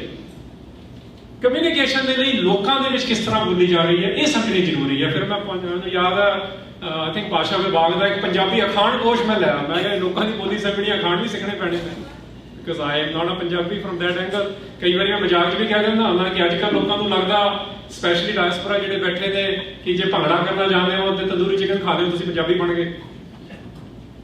ਬੋਲੀ ਜੁੜੀ ਹੋਈ ਹੈ primarily, as much as I appreciate ਸਾਰੀਆਂ ਗੱਲਾਂ, ਹੋਰ ਗ੍ਰਾਮਰ ਇਨਕਲੂਡਡ ਤੇ ਲੀਗੈਲਿਟੀਜ਼ ਇਨਕਲੂਡਡ। ਨੰਬਰ 1 ਹੁੰਦਾ ਬੋਲੀ ਦਾ ਮਤਲਬ ਤੁਹਾਡੇ ਲਿਟਰੇਚਰ ਚੋਂ, ਤੁਹਾਡੇ ਕਲਚਰ ਚੋਂ, ਸਪੈਸ਼ਲੀ ਤੁਹਾਡੇ ਫੋਕ ਕਲਚਰ ਚੋਂ, ਜਿਹੜਾ ਵਿੱਚੋਂ ਫਿਰ ਕਾਵਿ ਵੀ ਪੈਦਾ ਹੁੰਦਾ। So I am going to now come to very quickly, ਥੋੜੇ ਜਿਵੇਂ ਝਲਕੀਆਂ ਦਿੱਤੀਆਂ। ਮੈਂ ਫਿਰ ਮਿਊਜ਼ੀਸ਼ੀਅਨਸ ਤੋਂ ਵੀ ਮਿਲਿਆ। ਮੈਂ ਕਿਹਾ ਜਿਹੜੇ ਕਲਾਸੀਕਲ ਮਿਊਜ਼ਿਕ ਗਾਉਂਦੇ ਨੇ, ਜਿਹੜਾ ਫੋਕ ਮਿਊਜ਼ਿਕ ਗਾਉਂਦੇ ਨੇ, ਸਾਨੂੰ ਉੱਥੋਂ ਵੀ ਬੜਾ ਕੁਝ ਸਮਝ ਆਊ। ਕਿਉਂਕਿ ਇੱਕ ਵਾਰ ਮੈਨੂੰ ਉੱਥੇ ਕਿਸੇ ਨੇ, ਇੱਕ ਮਸ਼ਹੂਰ ਸਕੂਲ ਹੈਗਾ ਥੋੜਾ ਜਿਹਾ ਲੀਡ ਸਕੂਲ, ਉੱਥੇ ਐਨੂਅਲ ਡੇ ਤੇ ਬੋਲਣ ਲਈ ਬੁਲਾ ਲਿਆ। ਤੇ ਮੈਂ ਇੱਕ ਦਿਨ ਪਹਿਲਾਂ ਰਾਤ ਨੂੰ ਉੱਥੇ ਪਹੁੰਚ ਗਿਆ ਮਸੂਰੀ ਦੇ ਵਿੱਚ। ਤੇ ਮੈਂ ਉੱਥੇ ਲੋਕਾਂ ਦੀਆਂ ਗੱਲਾਂ ਸੁਣ ਰਿਹਾ ਸੀਗਾ ਕਿ ਜਿਹੜੇ ਪੰਜਾਬ ਤੋਂ ਵੀ ਆਏ ਸੀ, ਚੰਡੀਗੜ੍ਹ ਤੋਂ, ਉਹ ਪੰਜਾਬੀ ਬਾਰੇ ਇਹ ਗੱਲਾਂ ਕਰ ਰਹੇ ਸੀ, ਇਹ ਕੰਟੈਂਪਰਰੀ ਹਾਲਾਤ ਦੀ ਗੱਲ। ਸੋ ਜੋ ਸਟੇਟ ਕਰ ਰਿਹਾ ਜਾਂ ਨਹੀਂ ਅਲਾਉ ਕਰ ਰਿਹਾ, ਜਾਂ ਉਹਦੇ ਅਦਾਰੇ ਨਹੀਂ ਅਲਾਉ ਕਰ ਰਿਹਾ, ਯੂ ਆਲਰੇਡੀ ਨੋ ਲੋਕਾਂ ਦੇ ਵਿੱਚ ਵੀ ਕੀ ਆ ਗਿਆ। ਉਹ ਕਹਿੰਦੇ ਜੀ ਪੰਜਾਬੀ ਤਾਂ ਬੜੇ ਪਿਛੜੇ ਹੋਏ ਲੋਕੀ ਬੋਲਦੇ ਨੇ। ਮੈਂ ਸੁਣਦਾ ਰਿਹਾ ਉਹਨਾਂ ਦੀ ਗੱਲਾਂ। ਉੱਥੇ ਸਰਦਾਰ ਜਸਪਾਲ ਸਿੰਘ ਵੀ ਸੀਗੇ ਹਿੰਦੁਸਤਾਨ ਲਿਟਰੇਚਰ ਵਾਲੇ, ਇਹ Guru Nanak 5th sanctuary school ਦੀ ਗੱਲ ਆ। ਉਹਨਾਂ ਦਾ ਇੱਕ ਗਰਲਸ ਕਾਲਜ ਹੈ ਤੇ ਬॉयਜ਼ ਦਾ ਹੈਗਾ ਸ਼ੈਂਗਰੀ-ਲਾ ਤੇ ਵਿੰਸੈਂਟ ਹਿੱਲ। ਮੈਂ ਉੱਥੇ ਦੀ ਗੱਲ ਦੱਸ ਰਿਹਾ। ਮੈਂ ਉਹਨਾਂ ਦੀਆਂ ਗੱਲਾਂ ਸੁਣਦਾ ਰਿਹਾ, ਬੜਾ ਕੁਝ ਜ਼ਿਆਦਾ ਹੀ ਬੋਲਣ ਲੱਗ ਗਏ। ਫਿਰ ਮੈਂ ਉਹਨਾਂ ਨੂੰ ਕਿਹਾ, ਫਿਰ ਮੈਂ ਅੰਗਰੇਜ਼ੀ ਮਾਰੀ, ਕਿਉਂਕਿ ਤੁਸੀਂ ਪੰਜਾਬੀ ਦੀ ਗੱਲ ਕਰੋਗੇ ਕਿ ਬਾਹਰੋਂ ਆਇਆ, ਫਿਰ ਪਤਾ ਹੀ ਲੱਗੂ ਉਹਨਾਂ ਨੂੰ। ਇਹ ਕੰਪਲੈਕਸ ਹੈਗਾ ਨਾ, ਜਿਵੇਂ ਹਿੰਦੁਸਤਾਨ ਦੇ ਵਿੱਚ ਇਸ ਵੇਲੇ ਹਿੰਦੁਸਤਾਨੀ ਪੰਜਾਬ ਵਿੱਚ ਕੰਪਲੈਕਸ ਹੈਗਾ। ਜੇ ਤੁਸੀਂ ਕਾਰਵਾਈ ਵਾਲੀ ਗੱਲ ਕਰਨੀ ਹੈ, ਫਿਰ ਹਿੰਦੀ 'ਚ ਬੋਲੋ। ਉੱਥੋਂ ਸ਼ੁਰੂ ਹੋਇਆ ਤੇ ਹੁਣ ਉਹ ਪਪੂਲਰ ਲੈਵਲ ਤੇ ਵੀ ਆ ਗਿਆ। ਐਨੀਵੇ, ਮੈਂ ਕਿਹਾ ਜੀ, the most uncivilized people I have met so far in Punjab live in Chandigarh. They basically moved there to die. So how are you more civilized? Just because you don't know the language or you don't understand the people's language? Dr. Iqbal ne likhya, the greatest genius of Guru Nanak was not that he spoke so many languages, but he effectively communicated with everyone he met. This is the genius. Professor Kunan Singh ne bhi likha hua hai. ਕਹਿੰਦੇ ਸ਼ਬਦਾਵਲੀ ਅਸੀਂ ਜੋ ਤੁਸੀਂ ਨਕਲਾਂ ਮਾਰ ਕੇ ਸਿੱਖ ਲਾਂਗੇ, but ਜਿਹੜੀ ਇੱਕ ਪ੍ਰਤਿਭਾ ਹੁੰਦੀ ਹੈ ਨਾ, the genius of the man behind the words of the man. ਠੀਕ ਹੈ ਜੀ। ਸੋ ਇਫੈਕਟਿਵ ਕਮਿਊਨੀਕੇਸ਼ਨ ਸਾਡੇ ਲਈ ਇਸ਼ੂ ਆ। ਸੋ ਕਿਉਂ ਇਹ ਬਣਿਆ ਸਾਡੇ ਲਈ ਇਸ਼ੂ? ਇੱਥੋਂ ਹੁਣ ਗਾਈਏ ਗੱਲ ਪਹਿਲੇ ਜਵਾਬ ਦੇ ਵੱਲ। ਇਹ ਇਸ ਕਰਕੇ ਵੀ ਬਣਿਆ, ਸਾਨੂੰ ਘਬਰਾਉਣਾ ਨਹੀਂ ਚਾਹੀਦਾ। ਮੈਂ ਦੇਖੋ ਇਸ ਵੇਲੇ ਪੰਜਾਬੀ ਦੇ ਜਿਹੜੇ ਸਪੀਕਰਸ ਨੇ, ਜੇ ਅੰਕੜਿਆਂ ਦੇ ਲੈਵਲ ਤੇ ਵੀ ਦੇਖੋਗੇ 130 ਮਿਲੀਅਨ ਪੰਜਾਬੀ ਨੇ ਦੁਨੀਆ ਤੇ। ਨੰਬਰ 1 ਪੰਜਾਬੀ ਸਪੀਕਰਸ ਦੇ ਵਿੱਚ ਪਾਕਿਸਤਾਨ ਦੀ ਨੰਬਰ 1 ਸਪੀਕਿੰਗ ਲੈਂਗੁਏਜ ਆ, ਆਫੀਸ਼ੀਅਲ ਲੈਂਗੁਏਜ ਉੱਥੇ ਵੀ ਨਹੀਂ ਆ। ਹਿੰਦੁਸਤਾਨ ਦੇ ਵਿੱਚ ਨੰਬਰ 11 ਹੈਗੀ ਇਨ ਟਰਮਸ ਆਫ ਸਪੀਕਿੰਗ। ਉਸ ਤੋਂ ਬਾਅਦ ਵਾਰੀ ਆ ਜਾਂਦੀ ਹੈ ਯੂਕੇ ਦੀ ਤੇ ਫਿਰ ਕੈਨੇਡਾ ਦੀ। ਇਹ 4th 4 ਯੂਕੇ ਦੇ ਵਿੱਚ 3rd ਹੋ ਗਈ, ਕੈਨੇਡਾ ਵਿੱਚ ਵੀ 4th ਮੰਨੀ ਜਾ ਰਹੀ ਹੈ। ਹੁਣ ਤੁਸੀਂ ਇੱਥੇ ਦੇਖੋ ਕਿ ਜਿੱਥੇ 130 ਮਿਲੀਅਨ ਸਪੀਕਰਸ ਹੋਣ, ਉਸ ਤੋਂ ਬਾਅਦ as a minority language US ਦੇ ਵਿੱਚ ਵੀ ਹੈਗੀ ਆ, ਇਹ ਆਸਟ੍ਰੇਲੀਆ ਵਿੱਚ ਵੀ ਆ, ਮਲੇਸ਼ੀਆ ਦੇ ਵਿੱਚ ਵੀ ਆ, UAE, ਸਾਊਦੀ ਅਰੇਬੀਆ, ਬਰਮਾ ਤੇ ਮਿਆਂਮਾਰ, ਸੇਮ ਨੇਮ ਹੈਗਾ। ਇੱਥੇ ਮਾਈਨੋਰਿਟੀ ਲੈਂਗੁਏਜਸ ਦੇ ਲੈਵਲ ਤੇ ਆਈਆਂ ਹੋਈਆਂ ਨੇ। ਮਤਲਬ ਇਹ ਕਿ 130 ਮਿਲੀਅਨ ਸਪੀਕਰ ਹੋਵੇ ਦੁਨੀਆ ਦੇ ਵਿੱਚ, ਤੇ ਤੁਸੀਂ ਅੱਜ ਵੀ ਆਪਾਂ ਸਿਰਫ ਇਹ ਕਹੀਏ ਕਿ ਸਟੇਟ ਤੇ ਲੀਗੈਲਿਟੀਜ਼ ਤੇ ਟੈਕਨੀਕੈਲਿਟੀ ਸਮਝ ਨਹੀਂ ਆ ਰਹੀਆਂ ਨੇ, ਇਸ ਕਰਕੇ ਲੈਂਗੁਏਜ ਨਹੀਂ ਸਰਵਾਈਵ ਕਰ ਪਾਊ। ਮੈਂ ਸਾਰੀਆਂ ਗੱਲਾਂ ਨਾਲ ਸਹਿਮਤ ਹਾਂ, ਪਰ ਪੂਰਾ ਸਹਿਮਤ ਨਹੀਂ ਹਾਂ। ਐਕਚੁਅਲ ਲੈਂਗੁਏਜ ਬਚਦੀ ਹੈ ਜਦ ਤੁਸੀਂ ਆਪ ਉਹਨੂੰ ਲੈ ਕੇ ਆਉਂਦੇ ਹੋ ਆਪਣੇ ਮਾਈਂਡ ਦੇ ਵਿੱਚ। ਹੁਣ let's give you sum facts, more facts. ਕਿਉਂ ਇਦਾਂ ਹੋ ਰਿਹਾ, ਤੁਹਾਨੂੰ ਤੁਸੀਂ ਇਹਦੇ ਬਾਰੇ ਸੁਣ ਲਿਆ, ਬਟ ਤੁਸੀਂ ਇਹ ਗੱਲ ਖਿਆਲ ਰੱਖੋ, ਇਨ ਦਾ history of ਰਫਲੀ 800, historians the disagreement ਚੱਲਦਾ ਰਹਿੰਦਾ, ਮੈਂ ਕੰਸੈਂਸ਼ੂਅਲ ਨੰਬਰ ਜੇ ਲੈਣਾ ਹੁੰਦਾ ਫਿਰ ਉਹਨੂੰ ਮਿਨੀਮਾਈਜ਼ ਕਰ ਲਈਦਾ। 800 ਸਾਲ ਦਾ ਹੋ ਗਿਆ ਨਾ ਪੰਜਾਬੀ ਨੂੰ ਉਹਦੀ ਅੱਜ ਦੀ ਰੂਪ ਰੇਖਾ ਦੇ ਵਿੱਚ ਐਜ਼ ਅ ਭਾਸ਼ਾ। ਲਿਪੀ is a different issue, script ਵੱਖਰੀ ਚੀਜ਼ ਹੈ। ਹੁਣ 800 ਸਾਲ ਦੇ ਵਿੱਚ until now effectively it has never been a state language, never, even under Ranjit Singh period, ठीक है ना जी। So question for you all of you, मैं अंग्रेजी ਵਿੱਚ ਬਾਤ ਹੈ, ਅੰਗਰੇਜ਼ੀ ਕਮਰਸ਼ੀਅਲ ਲੈਂਗੁਏਜ ਹੈਗੀ, ਆਪਾਂ ਇਸ ਤੋਂ ਨਹੀਂ ਭੱਜ ਸਕਦੇ। This is the ਜਿਹਨੂੰ ਪੁਰਾਣੇ ਹਿਸਟੋਰੀ ਜਿਹੜੇ ਫਿਲਾਸਫਰ ਲਿੰਗੁਆ ਫ੍ਰੈਂਕਾ ਕਹਿੰਦੇ ਸੀ, ਇਹ ਗਲੋਬਲ ਲਿੰਗੁਆ ਫ੍ਰੈਂਕਾ ਹੋ ਗਈ ਹੈ ਹੁਣ। ਤੁਹਾਨੂੰ ਅੰਗਰੇਜ਼ੀ ਦੇ ਰਾਹੀਂ ਕਈ ਗੱਲਾਂ ਕਰਨੀਆਂ ਪੈਣਗੀਆਂ। And by the way, Punjabi is not an analytic language, it's a synthetic language, which means ਕਿ ਇਹਦੇ ਵਿੱਚ ਜ਼ਰੂਰੀ ਨਹੀਂ ਆ ਕਿ ਸਿਰਫ ਤਤਸਮ ਰੂਪ ਹੀ ਆਉਣਗੇ ਸ਼ਬਦਾਂ ਦੇ, ਉਹਦੇ ਵਿੱਚ ਤਦਭਵ ਰੂਪ ਵੀ ਆਉਣਗੇ ਤੇ ਨਵੇਂ ਰੂਪ ਵੀ ਆਉਣਗੇ। ਇਹ ਅਸੀਂ ਅਲਾਉ ਕੀਤਾ ਹੈ, ਪੰਜਾਬੀਆਂ ਦੇ ਵਿਚਾਰ ਇਹਦੇ ਦੀ ਵੀ ਗੱਲ ਹੈ ਇਹਦੇ ਵਿੱਚ। ਸੋ ਇੰਨਾ ਵੀ ਨਾ ਸੰਕੋਚਿਆ ਕਰੋ ਹੋਰ ਭਾਸ਼ਾਵਾਂ ਦੇ ਵੰਡ ਲਿਆਉਣ ਦੇ ਲਈ। ਅਸੀਂ ਲੈਟਿਨ ਜਾਂ ਸੰਸਕ੍ਰਿਤ ਵਾਂਗੂ ਐਨਾਲਿਟਿਕ ਨਹੀਂ ਹੈਗੇ। ਜਿਸ ਧਰਤੀ ਤੇ ਕਈ ਕੌਮਾਂ ਦੇ, ਕਈ ਨਸਲਾਂ ਦੇ ਤੇ ਕਈ ਬੋਲਿਆਂ ਦੇ ਤੇ ਕਈ ਖਿੱਤਿਆਂ ਦੇ ਤੇ ਕਈ ਇਨਵੇਡਰਸ ਦਾ ਲਿਟਰਲੀ ਬਲੱਡ ਮਿਕਸ ਹੋ ਗਿਆ ਹੋਵੇ, ਉੱਥੇ ਲੈਂਗੁਏਜ ਦਾ ਮਿਕਸ ਹੋਣਾ ਸੁਭਾਵਿਕ ਹੈ, ਨੈਚੁਰਲ। ਸੋ ਉਸ ਨੈਚੁਰੈਲਿਟੀ ਦੇ ਵਿੱਚ ਜੇ ਡਾਇਸਪੋਰਾ ਦੇ ਐਂਗਲ ਤੋਂ ਵੀ ਕਈ ਚੀਜ਼ਾਂ ਆਣਗੀਆਂ, we must remain open to it. So ਅਸੀਂ ਉਹਦੀ ਪਿਓਰਿਟੀ ਨਹੀਂ ਕਾਇਮ ਰੱਖਣੀ, ਅਸੀਂ ਉਹਦੀ ਪਿਓਰਿਟੀ ਨੂੰ ਵੀ ਸੰਭਾਲ ਕਰਨਾ ਤੇ ਉਹਦੇ ਵਿੱਚ ਜਿਹੜੇ ਇੱਕ ਆਰਗੈਨਿਕਲੀ ਚੇਂਜਸ ਆਉਂਦੇ ਨੇ, ਅਸੀਂ ਉਹਦੇ ਲਈ ਵੀ ਓਪਨ ਰਹਿਣਾ। ਕਮਿੰਗ ਬੈਕ ਟੂ ਇਟ, ਜੇ ਕਦੇ ਵੀ ਸਟੇਟ ਲੈਂਗੁਏਜ ਨਹੀਂ ਰਹੀ, ਤੁਹਾਡੇ ਸਾਰਿਆਂ ਲਈ ਫਿਰ ਇਹ ਕੁਐਸਚਨ ਹੋਣਾ ਚਾਹੀਦਾ, ਇਹ ਫਿਰ ਬਚ ਕਿਵੇਂ ਗਈ? ਆਪਾਂ 2018 ਚ ਬੈਠੇ ਆ, ਅੱਜ ਵੀ ਗਲੋਬਲ ਕੰਸੈਂਸਸ ਹੈਗਾ ਕਿ ਇੰਨੇ ਸਪੀਕਰਸ ਨੇ, ਦੁਨੀਆ ਦੀ 10th ਮੋਸਟ ਸਪੋਕਨ ਲੈਂਗੁਏਜ ਆ, ਤੇ ਯੂਨੀਵਰਸਿਟੀ ਆਫ ਓਹਾਇਓ ਜਿਹੜੀ ਵਰਲਡ ਲੈਂਗੁਏਜਸ ਦੇ ਸਟੈਂਡਰਡ ਬਣਾਉਂਦੀ ਆ, ਉਹਦੀ ਟੌਪ 100 ਲੈਂਗੁਏਜਸ ਵਿੱਚ ਵੀ ਇਹਦਾ ਨਾਮ ਹੀ ਨਹੀਂ ਆ ਰਿਹਾ, ਕਿਉਂਕਿ ਕੋਈ ਸਿਸਟਮ ਨਹੀਂ ਬਣਾਇਆ ਸਿਖਾਉਣ ਦਾ। Even then, it survived ਕਿਵੇਂ ਕਰ ਗਈ? This is the question. And I would submit to you, the reason it has survived is because of Gurmukhi Lipi and the Sikh Gurus. ਇਹਦੇ ਬਾਰੇ PhD ਹਾਰਵਰਡ ਤੇ ਮੇਰੇ ਦੋਸਤ ਨੇ ਕੀਤੀ ਹੋਈ ਆ, ਹਿੰਦੁਸਤਾਨ ਦੇ ਵਿੱਚ ਵੀ ਇਹਦੀ ਚਰਚਾ ਚੱਲਦੀ ਰਹਿੰਦੀ ਆ। ਬਟ ਤੁਸੀਂ ਖਿਆਲ ਲਓ, ਜਿਹੜੀ ਸੇ ਗੁਰਮੁਖੀ ਬਾਰੇ ਗੱਲਾਂ ਸੁਣਨੀਆਂ ਨੇ, ਬੜੇ ਥੋੜਾ ਜਿਹਾ ਜੇਕਰ ਹੋਰ ਗੌਰ ਕਰੋ, ਕਦੇ ਵੀ ਸਟੇਟ ਲੈਂਗੁਏਜ ਨਹੀਂ ਰਹੀ ਹੈ। ਇੰਡੀਜੀਨਸ ਲੈਂਗੁਏਜਸ ਜਿਹੜੀਆਂ ਹਿੰਦੀਆਂ ਇੰਡੀਆ ਦੀਆਂ ਨੇ, ਕਿੰਨੀਆਂ ਹੀ ਖਤਮ ਹੋ ਚੁੱਕੀਆਂ ਨੇ। ਹੁਣ ਇੱਥੋਂ ਅੰਦਾਜ਼ਾ ਲਾਓ, ਜਿਹੜੀ ਕਾਵ ਸ਼ੈਲੀ ਆ ਨਾ, ਬਾਬਾ ਫਰੀਦ ਤੋਂ ਤਾਂ ਸ਼ੁਰੂ ਮੰਨਦੇ ਹੀ ਆ ਨਾ ਆਪਾਂ, ਮੋਰ ਔਰ ਲੈਸ, ਉਥੋਂ ਤੋਂ ਲੈ ਕੇ ਈਵਨ ਜਿਸ ਟਾਈਮ ਤੇ ਸਿੱਖਾਂ ਦੇ ਮੁੱਲ ਵੀ ਪੈ ਰਹੇ ਨੇ, ਜਾਂ ਜਿਹੜੇ ਕੰਟੈਂਪਰਰੀਜ਼ ਆਫ ਦੇ ਗੁਰੂਜ਼ ਵੀ ਨੇ, ਉਹ ਸਾਰੇ ਇਹ ਭਾਸ਼ਾ ਵਰਤ ਰਹੇ ਨੇ, ਭਾਵੇਂ ਲਿਪੀ ਵੱਖਰੀ ਹੋਵੇ। ਉਹ ਭਾਸ਼ਾ ਦੇ ਵਿੱਚ ਤੁਸੀਂ ਕਿਵੇਂ ਇਗਨੋਰ ਕਰੋਗੇ? ਹੁਣ ਵਾਰਿਸ ਸ਼ਾਹ ਦੀ ਹੀਰ ਤਾਂ ਬੜੀ ਪਪੂਲਰ ਆ, ਤੁਸੀਂ ਦਮੋਦਰ ਦੀ ਹੀਰ ਕਿਵੇਂ ਇਗਨੋਰ ਕਰ ਦੋਗੇ?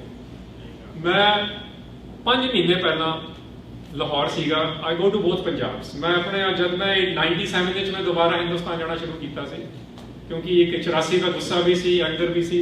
ਆਈ had to figure out how to deal with it. ਫਿਰ ਮੈਂ ਆਪਣੇ ਲਈ ਐਜੂਕੇਸ਼ਨਲ ਕ੍ਰਾਈਟੇਰੀਆਜ਼ ਬਣਾਏ ਤੇ ਹੋਰ ਪ੍ਰੋਜੈਕਟਸ ਕਰਨੇ ਸ਼ੁਰੂ ਕੀਤੇ ਕਿ ਕੰਪਲੈਕਸ ਖਤਮ ਕਰ ਦਿਓ, ਉਹਦੀ ਜਾਣਕਾਰੀ ਪ੍ਰਾਪਤ ਕਰੋ ਤੇ ਖੁੱਲ ਕੇ ਗੱਲ ਕਰੋ।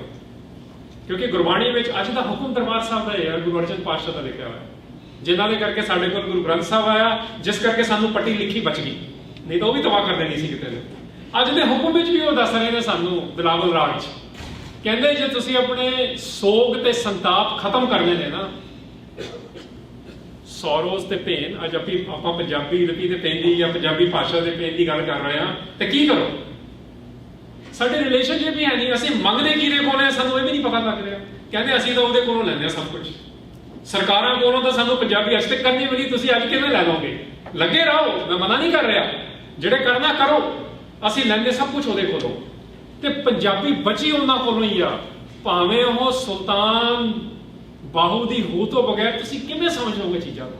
ਪੋਸੀਬਲ ਹੀ ਹੈ ਨਹੀਂ। ਆਈ ਹੈਵ ਟਰਾਈਡ, ਬਿਲੀਵ ਮੀ। ਮੈਂ ਜਦ ਸਿੱਖਣੀ ਸ਼ੁਰੂ ਕੀਤੀ, ਹੁਣ ਮੈਂ ਥੋੜਾ ਜਿਹਾ ਪ੍ਰੈਕਟੀਕਲ ਕਰਨਾ ਵੀ ਵਿੱਚ ਕਰਾਂਗਾ, ਬਟ ਮੈਂ ਗੱਲ ਕਰ ਰਿਹਾ ਸੀ ਕਿ ਮੈਂ 5 ਮਹੀਨੇ ਪਹਿਲਾਂ ਮੈਂ ਪੜ੍ਹਿਆ ਸੀਗਾ, ਇਹ ਲੈਫਟਿਸਟ ਸਰਕਲ ਦੀ ਵੀ ਮੈਂ ਗੱਲ ਵਿੱਚ ਕਰਾਂਗਾ, ਕਿਉਂਕਿ ਇਹ ਜਿਹੜਾ ਹੈਗਾ ਨਾ ਖਾੜਕੂਵਾਦ ਤੇ ਲੈਫਟਿਸਟ ਤੇ ਇਹਨਾਂ ਨੇ ਉਹ ਮਾਰੇ ਤੇ ਉਹਨਾਂ ਨੇ ਸਾਡਾ ਮਾਰਤਾ ਪਾਸ਼, ਇਹ ਗੱਲਾਂ ਨਾ ਉਹਦਾ ਇੱਕ ਵੱਖਰਾ ਕੰਮ ਕਰਨ ਦੀ ਲੋੜ ਹੈ ਰੈਕਨਸੀਲੀਏਸ਼ਨ ਤੇ। ਬਟ ਤੁਸੀਂ ਪੰਜਾਬ ਦੇ ਬਾਰੇ ਜੇ ਪਿਛਲੇ ਹਿੰਦੁਸਤਾਨੀ ਪੰਜਾਬ ਦਾ ਵੀ ਦੇਖਣਾ ਨਾ, ਪਿਛਲੇ 34 ਸਾਲਾਂ 'ਚ ਪੰਜਾਬ ਦੇ ਲਈ 2 ਬੰਦੇ ਹੀ ਮਰੇ ਨੇ ਜਾਂ ਉਹ ਲੈਫਟਿਸਟ ਨੇ, ਜੇ ਉਹਨਾਂ ਦੇ 50 ਗਰੁੱਪ ਨੇ 40 ਉਹਨਾਂ ਨੇ ਵੀ ਮਾੜੇ ਨੇ, ਤੇ ਸਿੱਖਾਂ ਦੇ ਵੀ 40 ਮਾੜੇ ਹੀ ਨੇ, 2-4 ਹੀ ਠੀਕ ਨੇ। ਇਸ ਕਰਕੇ ਇਹਦੇ ਬਾਰੇ ਨਾ ਆਪਾਂ ਥੋੜੀ ਜਿਹੀ ਕਲੈਰਿਟੀ ਲੈ ਕੇ ਗੱਲ ਕਰੀਏ। ਉਹ ਕਲੈਰਿਟੀ ਦੇ ਵਿੱਚ ਕੀ ਹੈ, ਮੈਂ ਗੱਲ ਸ਼ੇਅਰ ਕਰ ਰਿਹਾ ਸੀਗਾ, ਆਈ ਵਾਜ਼ ਇਨ ਲਾਹੌਰ, ਤੇ ਮੈਂ ਸੁਣਿਆ ਸੀਗਾ ਕਿ ਉੱਥੇ ਫਰਾਈਡੇ ਨੂੰ 7 ਵਜੇ ਸ਼ਾਮ ਨੂੰ ਸੰਗਤ ਲੱਗਦੀ ਹੈ, ਪੰਜਾਬੀ ਸੰਗਤ। ਤੇ ਮੈਂ ਪੜ੍ਹਿਆ ਹੋਇਆ ਸੀ ਉਹਨਾਂ ਬਾਰੇ ਕਿ ਜਿਹੜੇ ਲਾਉਂਦੇ ਨੇ ਨਜਮ ਹੁਸੈਨ ਸੈयद ਸਾਹਿਬ। ਮੈਂ ਕਿਹਾ ਮੈਂ ਵੀ ਜਾਵਾਂਗਾ, ਮੈਂ ਵੀ ਸੰਗਤ ਜਾ ਕੇ ਸੁਣਾ ਕੀ ਕਰਦੇ ਨੇ। ਪੜ੍ਹਿਆ ਸੀਗਾ ਕਿ ਉੱਥੇ ਭਾਈ ਗੁਰਦਾਸ ਦੀਆਂ ਵਾਰਾਂ ਵੀ ਉਹ ਪੜਾਉਂਦੇ ਨੇ। ਜਿੱਦਣ ਮੈਂ ਗਿਆ, ਤੁਸੀਂ ਬਲੀਵ ਨਹੀਂ ਕਰੋਗੇ, ਉੱਥੇ ਉਹਨਾਂ ਦੀ ਕਲਾਸ ਲੱਗੀ ਹੋਈ ਸੀ। ਉਹ ਕਲਾਸ ਦੇ ਵਿੱਚ ਹੀਰ ਹੀ ਪੜ੍ਹਾ ਰਹੇ ਸੀ ਤੇ ਦਮੋਦਰ ਦੀ ਹੀਰ ਪੜ੍ਹਾ ਰਹੇ ਸੀ। And those of you who might not know, Damodar was a Sikh of Guru Amardas Padsha। ਇਸ ਕਰਕੇ ਦਮੋਦਰ ਦੀ ਹੀਰ ਦੀ ਸ਼ਬਦਾਵਲੀ ਵਿੱਚ ਤੁਹਾਨੂੰ ਗੁਰੂ ਅਮਰਦਾਸ ਪਾਤਸ਼ਾਹ ਦੀਆਂ ਝਲਕੀਆਂ ਨਜ਼ਰ ਆਉਣਗੀਆਂ ਸਿੱਖੀ ਦੀਆਂ। ਲੈਂਗੁਏਜ ਇਸ ਤਰ੍ਹਾਂ ਵੀ ਟਰੈਵਲ ਕਰਦੀ ਹੈ। ਇਹ ਇਕੱਲੇ ਧਰਮ ਦੇ ਦਾਇਰੇ 'ਚ ਨਹੀਂ ਹੁੰਦੀ, ਬਟ ਧਰਮ ਤੋਂ ਬਾਹਰ ਵੀ ਨਹੀਂ ਕਰ ਸਕਦੇ ਤੁਸੀਂ। ਇਹ ਕਾਵ ਦੇ ਵਿੱਚੋਂ ਆਊਗੀ। ਬਾਬਾ ਫਰੀਦ ਜੀ ਦਾ ਵੀ ਕਾਵ ਹੈਗਾ, ਇਹਨਾਂ ਨੇ ਸਾਨੂੰ ਬਚਾਇਆ। ਤੁਸੀਂ ਜੇ ਹੁਣ ਉੱਥੇ ਮੈਂ ਨਨਕਾਣਾ ਸਾਹਿਬ ਗਿਆ ਅਗਲੇ ਦਿਨ, ਮੈਂ ਸ਼ੇਅਰ ਕਰ ਰਿਹਾ ਗੱਲਾਂ ਕਿ ਕਿਵੇਂ ਬਚ ਰਹੀਆਂ ਨੇ। ਲੈਂਗੁਏਜ ਚੇਂਜ ਕੀਤੀ ਜਾ ਰਹੀ ਹੈ। ਪਾਕਿਸਤਾਨ ਦੇ ਵਿੱਚ ਵੀ ਪਿਛਲੇ 2 ਸਾਲਾਂ ਵਿੱਚ ਰੈਜ਼ੋਲੂਸ਼ਨ ਇੰਟਰੋਡਿਊਸ ਕਰ ਦਿੱਤੇ ਗਏ ਨੇ, ਜਿਵੇਂ 1960s ਦੇ ਵਿੱਚ ਪੰਜਾਬ ਦੇ 3 ਟੁਕੜੇ ਹੋਏ ਸੀ। ਇੱਥੇ ਵੀ ਇਹ ਗੱਲਾਂ ਸ਼ੁਰੂ ਹੋ ਗਈਆਂ ਕਿ ਹੁਣ ਬੋਲੀ ਦੇ ਆਧਾਰ ਤੇ ਤੋੜਿਆ ਜਾਵੇ, Urdu speaking versus Punjabi speaking. ਜਿਵੇਂ ਹਿੰਦੁਸਤਾਨ ਦੇ ਵਿੱਚ ਇਹ ਹੋਇਆ, ਆਪਾਂ ਕਿਵੇਂ ਭੱਜ ਸਕਦੇ ਹਾਂ? ਐਕਚੁਅਲੀ ਹੋਇਆ ਪੋਲਿਟਿਸਾਈਜੇਸ਼ਨ ਲੈਂਗੁਏਜ ਦੀ, ਜਿੱਥੇ ਬੋਲਣ ਵਾਲੇ ਨੇ ਕਿਹਾ ਕਿ ਸਾਡੀ ਮਾਂ ਬੋਲੀ ਨਹੀਂ ਹੈ। ਤੁਹਾਨੂੰ ਪਤਾ ਉਹ ਕਿੰਨਾ ਰੱਟਾ ਉਹਦਾ ਚੱਲਦਾ ਰਿਹਾ 1966 ਤੋਂ ਲੈ ਕੇ ਹੁਣ ਤੱਕ ਵੀ ਹੈਗਾ ਕਿਸੇ ਲੈਵਲ ਤੇ। ਉਹ ਪੋਲੀਟੀਕਲ ਗੇਮ ਵਾਲੀ ਹੈ। ਪੋਲੀਟੀਕਲ ਗੇਮ ਦੇ ਵਿੱਚ ਫਿਰ ਧਰਮਾਂ ਦੀ ਗੇਮ ਆਈ ਜਾਂਦੀ ਹੈ ਪੋਲੀਟੀਸ਼ੀਅਨਸ ਦੇ ਲਈ। ਇਹ ਹੋ ਰਿਹਾ, ਬਟ ਉਹਦੇ ਬਾਵਜੂਦ ਵੀ ਸਰਕਾਰ ਅਲਾਉ ਨਹੀਂ ਕਰ ਰਹੀ, ਦੋਨੋਂ ਥਾਵਾਂ ਤੇ ਸਟੇਟ ਅਲਾਉ ਨਹੀਂ ਕਰ ਰਿਹਾ। ਉੱਥੇ ਜਿਹੜੇ ਅਦਾਰੇ ਸਟੇਟ ਨਾਲ ਜੁੜੇ ਹੋਏ ਨੇ, ਤੁਸੀਂ ਉਹਨਾਂ ਦਾ ਵਾਕਿਆ ਅੱਜ ਦੇ ਪਹਿਲੇ ਸੈਸ਼ਨ ਵਿੱਚ ਸੁਣ ਚੁੱਕੇ ਹੋ। ਮੈਂ ਵੀ ਅਟੈਂਡ ਕੀਤੀਆਂ ਨੇ ਉਹ ਵਰਲਡ ਪੰਜਾਬੀ ਕਾਨਫਰੰਸਿਸ, ਤੇ ਮੈਂ ਵੀ ਦੇਖਿਆ ਕਿ ਉੱਥੇ ਕਿਹੜੇ ਦੀਪਕ ਜਗ ਰਹੇ ਨੇ। ਸਮਝ ਗਏ ਹੋਵੋਗੇ ਤੁਸੀਂ ਇਸ਼ਾਰਾ। ਦੀਪਕ ਗੁਰਬਾਣੀ ਵਿੱਚ ਵੀ ਦੱਸਿਆ ਕਿ ਗੁਰਦੀਪਕ ਕੀ ਆ। ਗੁਰ ਦਾ ਮਤਲਬ ਕੱਲਾ ਗੁਰੂ ਨਾ ਲੈ ਲਿਓ, ਗੁਰੂ ਤੋਂ ਮਤਲਬ ਕੀ ਹੁੰਦਾ? ਗਿਆਨ। ਉਹ ਤਾਂ ਗੁਰੂ ਨਾਨਕ ਸਾਹਿਬ ਨੇ ਗਿਆਨ ਦਿੱਤਾ, ਇਸ ਕਰਕੇ ਅਸੀਂ ਸਲੂਟ ਕਰਦੇ ਹਾਂ ਉਹਨਾਂ ਨੂੰ। ਦੀਪਕ ਦਾ ਮਤਲਬ ਹੈ ਰੋਸ਼ਨੀ ਦੇਣੀ, ਚਾਨਣਾ ਦੇਣਾ, ਲੈਂਗੁਏਜ ਦੇ ਸਿਸਟਮਸ ਨੂੰ ਡਿਵੈਲਪ ਕਰਨਾ। ਉਹ ਮੈਂ ਜਿਹੜੀ ਗੱਲ ਕਰ ਰਿਹਾ ਸੀਗਾ ਕਿ ਭਾਵੇਂ ਉਹ ਪੱਛਮੀ ਆਪਾਂ ਕਹਿੰਦੇ ਮਰ ਰਹੀ ਹੈ, ਨਹੀਂ ਕਵਿਤਾ ਹੀ ਬਚਾਊਗੀ। ਸਟੇਟ ਲਿਆਵੇ ਤਾਂ ਬਹੁਤ ਚੰਗੀ ਗੱਲ ਆ। ਆਈ ਟੋਟਲੀ ਅਗਰੀ ਵਿਦ ਜਿਹੜੀ ਤੁਹਾਡੇ ਨਾਲ ਆંકੜੇ ਸ਼ੇਅਰ ਕੀਤੇ ਗਏ ਕਿ ਰੋਜ਼ਗਾਰ ਬੈਟਰ ਹੋਊ, ਸਾਡੀ ਜਦੋਂ ਇਲਮ ਦੀ ਇੱਕ ਨਵੀਂ ਚੀਜ਼ ਉਹਦੇ ਚੋਂ ਨਿਕਲੂਗੀ। ਨਹੀਂ ਤਾਂ ਇਸ ਵੇਲੇ ਸਟੇਟ ਤੇ ਸਟੇਟ ਦੇ ਅਦਾਰੇ ਜਿਹੜੇ ਸਟੇਟ ਨਾਲ ਜੁੜੇ ਹੋਏ ਨੇ, ਉਹਨਾਂ ਤੋਂ ਬਾਹਰ ਕੰਮ ਅਜੇ ਵੀ ਹੋ ਰਿਹਾ। ਸਾਹਿਤ ਅਕੈਡਮੀ ਅਵਾਰਡ ਮਿਲਣਾ ਮੁੰਡਾ ਹਰਮਨ ਤੁਹਾਡਾ ਹੈਗਾ, ਉਹਦੀ ਉਮਰ 20s ਵਿੱਚੋਂ ਹੈਗਾ। ਤੁਸੀਂ ਦੇਖੋ ਉਹਦੀ ਭਾਸ਼ਾ ਵੀ ਕਿਸ ਤਰ੍ਹਾਂ ਦੀ ਹੈ। ਉਹ ਲਿਖ ਰਿਹਾ ਰਾਣੀ ਤੱਤ ਦੇ ਵਿੱਚ ਕੀ ਕੀ ਗੱਲਾਂ ਕਰਨ ਵਾਲੀਆਂ ਨੇ। ਉਹਨੂੰ ਕਿਸੇ ਸਟੇਟ ਨੇ ਤੇ ਕਿਸੇ ਏਜੰਸੀ ਨੇ ਹੈਲਪ ਨਹੀਂ ਕੀਤੀ। ਮੈਂ ਨਨਕਾਣਾ ਸਾਹਿਬ ਗਿਆ, ਉੱਥੇ ਬਜ਼ੁਰਗ ਨੂੰ ਮੈਂ ਮਿਲਿਆ, ਉਹ ਵੀ ਜਿਹੜੀ ਉਸ ਇਲਾਕੇ ਦੀ ਬੋਲੀ ਆ, ਕਿਉਂਕਿ ਬੋਲੀ ਤੁਹਾਡੇ ਇਲਾਕੇ ਨਾਲ ਜੁੜੀ ਹੋਈ ਆ। ਪੰਜਾਬੀ ਦੀਆਂ ਘੱਟ ਤੋਂ ਘੱਟ 15 ਡਾਇਲੈਕਟਸ ਨੇ, ਉਪ ਬੋਲੀਆਂ ਮੰਨੀਆਂ ਜਾਂਦੀਆਂ ਨੇ। ਤੇ ਹੁਣ ਇੱਕ ਨਵੀਂ ਉਪ ਬੋਲੀ MLA ਵਾਲਿਆਂ ਨੇ ਵਿੱਚ ਪਾਤੀ ਆ ਕਿ ਜਿਹੜਾ ਡਾਇਸਪੋਰਾ ਵਾਲੇ ਵੀ ਇੱਕ ਨਵੀਂ ਕ੍ਰੀਏਟ ਕਰ ਰਹੇ ਨੇ ਹੁਣ। ਸੋ ਦੇਖੋ ਦੁਨੀਆ ਕਿੱਥੇ ਜਾ ਰਹੀ ਹੈ, ਜਿਹੜੇ ਸਟੱਡੀ ਕਰਦੇ ਨੇ ਇਹ ਚੀਜ਼ਾਂ ਨੂੰ। ਤੇ ਉੱਥੇ ਜਦੋਂ ਮੈਂ ਮਿਲਿਆ ਉਹਨਾਂ ਨੂੰ, ਰਾਏ ਮੁਹੰਮਦ ਖਾਨ ਨਾਸਰ ਸਾਹਿਬ ਨੂੰ, ਮਤਲਬ ਮੈਨੂੰ ਲੱਗਿਆ ਕਿ ਮੈਂ 17th ਜਾਂ 18th ਸੈਂਚੁਰੀ ਪੰਜਾਬੀ ਸੁਣ ਰਿਹਾ, ਹੈ ਨਾ। ਫਿਰ ਉਹਨਾਂ ਨੇ ਮੈਨੂੰ ਪੁੱਛਿਆ ਕਿ ਤੂੰ ਉਹਨੂੰ ਗਾਣਾ ਵੀ ਸੁਣਨਾ ਚਾਹੇਗਾ? ਮੈਂ ਕਿਹਾ ਜ਼ਰੂਰ ਜੀ। ਉਹਨਾਂ ਨੇ ਆਪਣੀ ਇੱਕ ਜਿਹੜੀ ਉਹਨਾਂ ਲਈ ਜਿਹਨੂੰ ਆਪਾਂ ਕਹਿੰਦੇ ਨਾ ਮਜ਼ਦੂਰੀ ਕਰਦੀ ਸੀ ਬੀਬੀ, ਉਹਨੂੰ ਬੁਲਾਇਆ। ਰॉ ਟੈਲੈਂਟ, ਇੰਨਾ ਖੂਬਸੂਰਤ ਉਹਨੇ ਗਾਇਆ ਜਿਵੇਂ ਆਪਾਂ ਕਹਿੰਦੇ ਆ ਦ ਟਾਈਮ ਸਟਾਪਡ। ਮੈਂ ਉਹਨੂੰ ਟਵੀਟ ਵੀ ਕੀਤਾ ਸੀ ਉਹਦਾ 2 ਮਿੰਟ ਦਾ ਵੀਡੀਓ ਬਣਾ ਕੇ। ਮਾਈ ਪੁਆਇੰਟ ਇਸ ਕਿ ਜਿਹੜੇ ਬੋਲੀ ਦੇ ਨਾਲ, ਧਰਤੀ ਦੇ ਨਾਲ, ਬੋਲੀ ਦੇ ਲੈਵਲ ਤੇ ਜੁੜੇ ਹੋਏ ਨੇ, ਜਿਨ੍ਹਾਂ ਨੇ ਬੋਲੀ ਨਾਲ ਇਸ਼ਕ ਕੀਤਾ ਹੈਗਾ ਕੰਪਲੈਕਸਸ ਚੋਂ ਬਾਹਰ ਆ ਕੇ, ਉਹ ਇਸ ਤੇ ਕੰਮ ਹੁਣ ਵੀ ਕਰ ਰਹੇ ਨੇ। ਸੋ first thing is state is not the answer, state is the problem, answer is you and me।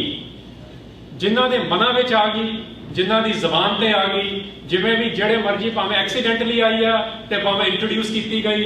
You know how I Gat introduced? ਜਦ ਮੈਂ ਸਿੱਖਣਾ ਸੀਗਾ ਉਸ ਵੇਲੇ ਸੀਡੀ ਆਉਂਦੀ ਹੁੰਦੀ ਸੀ $20 ਦੀ ਇੱਕ। ਮੈਂ ਕੈਂਸਸ ਤੋਂ ਬਰਕਲੀ ਵਿੱਚ ਇੱਕ ਦੁਕਾਨ ਹੁੰਦੀ ਸੀ ਜਿਹੜੀ ਸੀਡੀਆਂ ਵੇਚਦੀ ਸੀ, ਮੈਂ ਸਾਰੀਆਂ ਨੁਸਰਤ ਦੀਆਂ ਆਰਡਰ ਕਰਤੀਆਂ। ਮੇਰੇ ਪੇਰੈਂਟਸ ਨੂੰ ਲੱਗਿਆ ਇਹ ਪਾਗਲ ਹੋ ਗਿਆ ਮੁੰਡਾ, ਇਹਦੇ ਪੈਸੇ ਖਰਚੀ ਜਾਂਦਾ। ਮੈਂ ਕਿਹਾ ਵੀ ਹੁਣ ਗਾਣਿਆਂ 'ਚ ਵੀ ਸਿੱਖਾਂਗੇ, ਕੰਟੈਂਪਰੇਰੀ ਪੰਜਾਬੀ ਸਿਖਾਉਂਦੀ ਹੈ ਬੜਾ ਕੁਝ। ਤੁਸੀਂ ਅੱਜ ਕ੍ਰਿਟੀਕ ਕਰ ਸਕਦੇ ਹੋ ਸਿੱਧੂ ਮੂਸੇਵਾਲੇ ਨੂੰ, ਬਟ ਉਹ ਆਪਣੇ ਲੈਵਲ ਤੇ, ਕਿਉਂਕਿ ਗੈਂਗਸਟਰ ਕਲਚਰ ਬਣ ਗਿਆ। ਜਦ ਕੋਈ ਗਾਣਾ ਆਉਂਦਾ ਨਾ, ਉਸ ਕਲਚਰ ਦੀ ਪੈਦਾਇਸ਼ ਹੁੰਦੀ ਹੈ। ਜਿੱਥੇ ਉਹ ਗਲੌਕ ਦੀ ਗੱਲ ਕਰਦਾ, ਆਮ ਮੇਕਿੰਗ ਇਟ ਰੈਲੇਵੈਂਟ ਕਿਉਂਕਿ ਤੁਸੀਂ ਯੰਗਸਟਰਸ ਦੀ ਗੱਲ ਕਰਨਾ ਚਾਹੁੰਦੇ ਹੋ, ਉਹ ਗਲੌਕ ਦੀ ਗੱਲ ਕਰ ਰਿਹਾ, ਉਹਦਾ ਇੰਨਾ ਕ੍ਰਿਟੀਕ ਕਰਕੇ ਨਾ ਛੱਡ ਦਿਓ। ਉਹ ਕਿਰਪਾਨ ਵੀ ਦੱਸ ਰਿਹਾ ਕਿੱਥੇ ਖੜੀ ਹੈ। ਇਹ ਗੱਲਾਂ ਸਮਝਣੀਆਂ ਪੈਣਗੀਆਂ। ਅਦਰਵਾਈਜ਼ ਜਿਨ੍ਹਾਂ ਨੇ ਸਿਰਫ ਗਾਣਿਆਂ ਦੇ ਵਿੱਚ, ਸਿਰਫ ਕਿਤਾਬਾਂ ਵਿੱਚ ਲਿਆਉਣੀ ਆ, ਉਹਨਾਂ ਕਰਕੇ ਅਸੀਂ ਸਰਵਾਈਵ ਕਰਾਂਗੇ। ਜੇ ਤੁਸੀਂ ਇਹਨੂੰ ਇੱਕ ਹਾਵੀ ਕਰਨੀ ਆ, ਇੱਕ ਡੋਮੀਨੈਂਟ ਫੋਰਸ ਬਣਾਉਣਾ, ਜਿਹਨੂੰ ਵਾਕਈ as a 10th speaking language ਬਣਾਉਣਾ, ਫਿਰ ਕੀ ਕਰੀਏ? ਹੁਣ ਮੈਂ ਉਧਰ ਵੱਲ ਜਾਣਾ, ਵਿਚ ਇਨਵੋਲਵਸ ਯੂ ਐਂਡ ਮੀ। ਹੁਣ ਜੇ ਤੁਸੀਂ, ਕਿਉਂਕਿ ਇਹਦੇ ਬਾਰੇ ਜੇ ਤੁਸੀਂ ਫਿਕਰ ਕਰੋਗੇ ਕੁਝ ਨਹੀਂ ਹੋਊਗਾ। ਫਿਕਰ ਕਰਨ ਨਾਲ ਕੁਝ ਨਹੀਂ ਹੁੰਦਾ। ਚਿੰਤਾ ਤਾਂ ਤੁਹਾਨੂੰ ਕੋਈ ਹੋਰ ਲੱਗ ਜਾਊਗੀ ਜੇ ਇਹ ਨਹੀਂ ਤੁਹਾਡੇ ਨਿਆਣਿਆਂ ਨੇ ਕੋਈ ਹੋਰ ਲਾ ਦੇਣੀ ਆ। ਪਰ ਜੇ ਤੁਸੀਂ ਹੁਣ ਚਾਹੁੰਦੇ ਹੋ ਕਿ ਇਸ ਥਾਂ ਨੇ, ਕਿਉਂਕਿ ਪੰਜਾਬੀ ਪੰਜਾਬ ਨਾਲ ਜੁੜੀ ਆ, 5 ਦਰਿਆਵਾਂ ਵਾਲਾ ਦੇਸ਼ ਸੀ, ਤੁਸੀਂ ਉਹ ਵੀ ਦੇਖ ਲਿਆ ਕਿ 2.5 ਕਰਕੇ ਕੀ ਹਾਲ ਕੀਤਾ ਹੋਇਆ।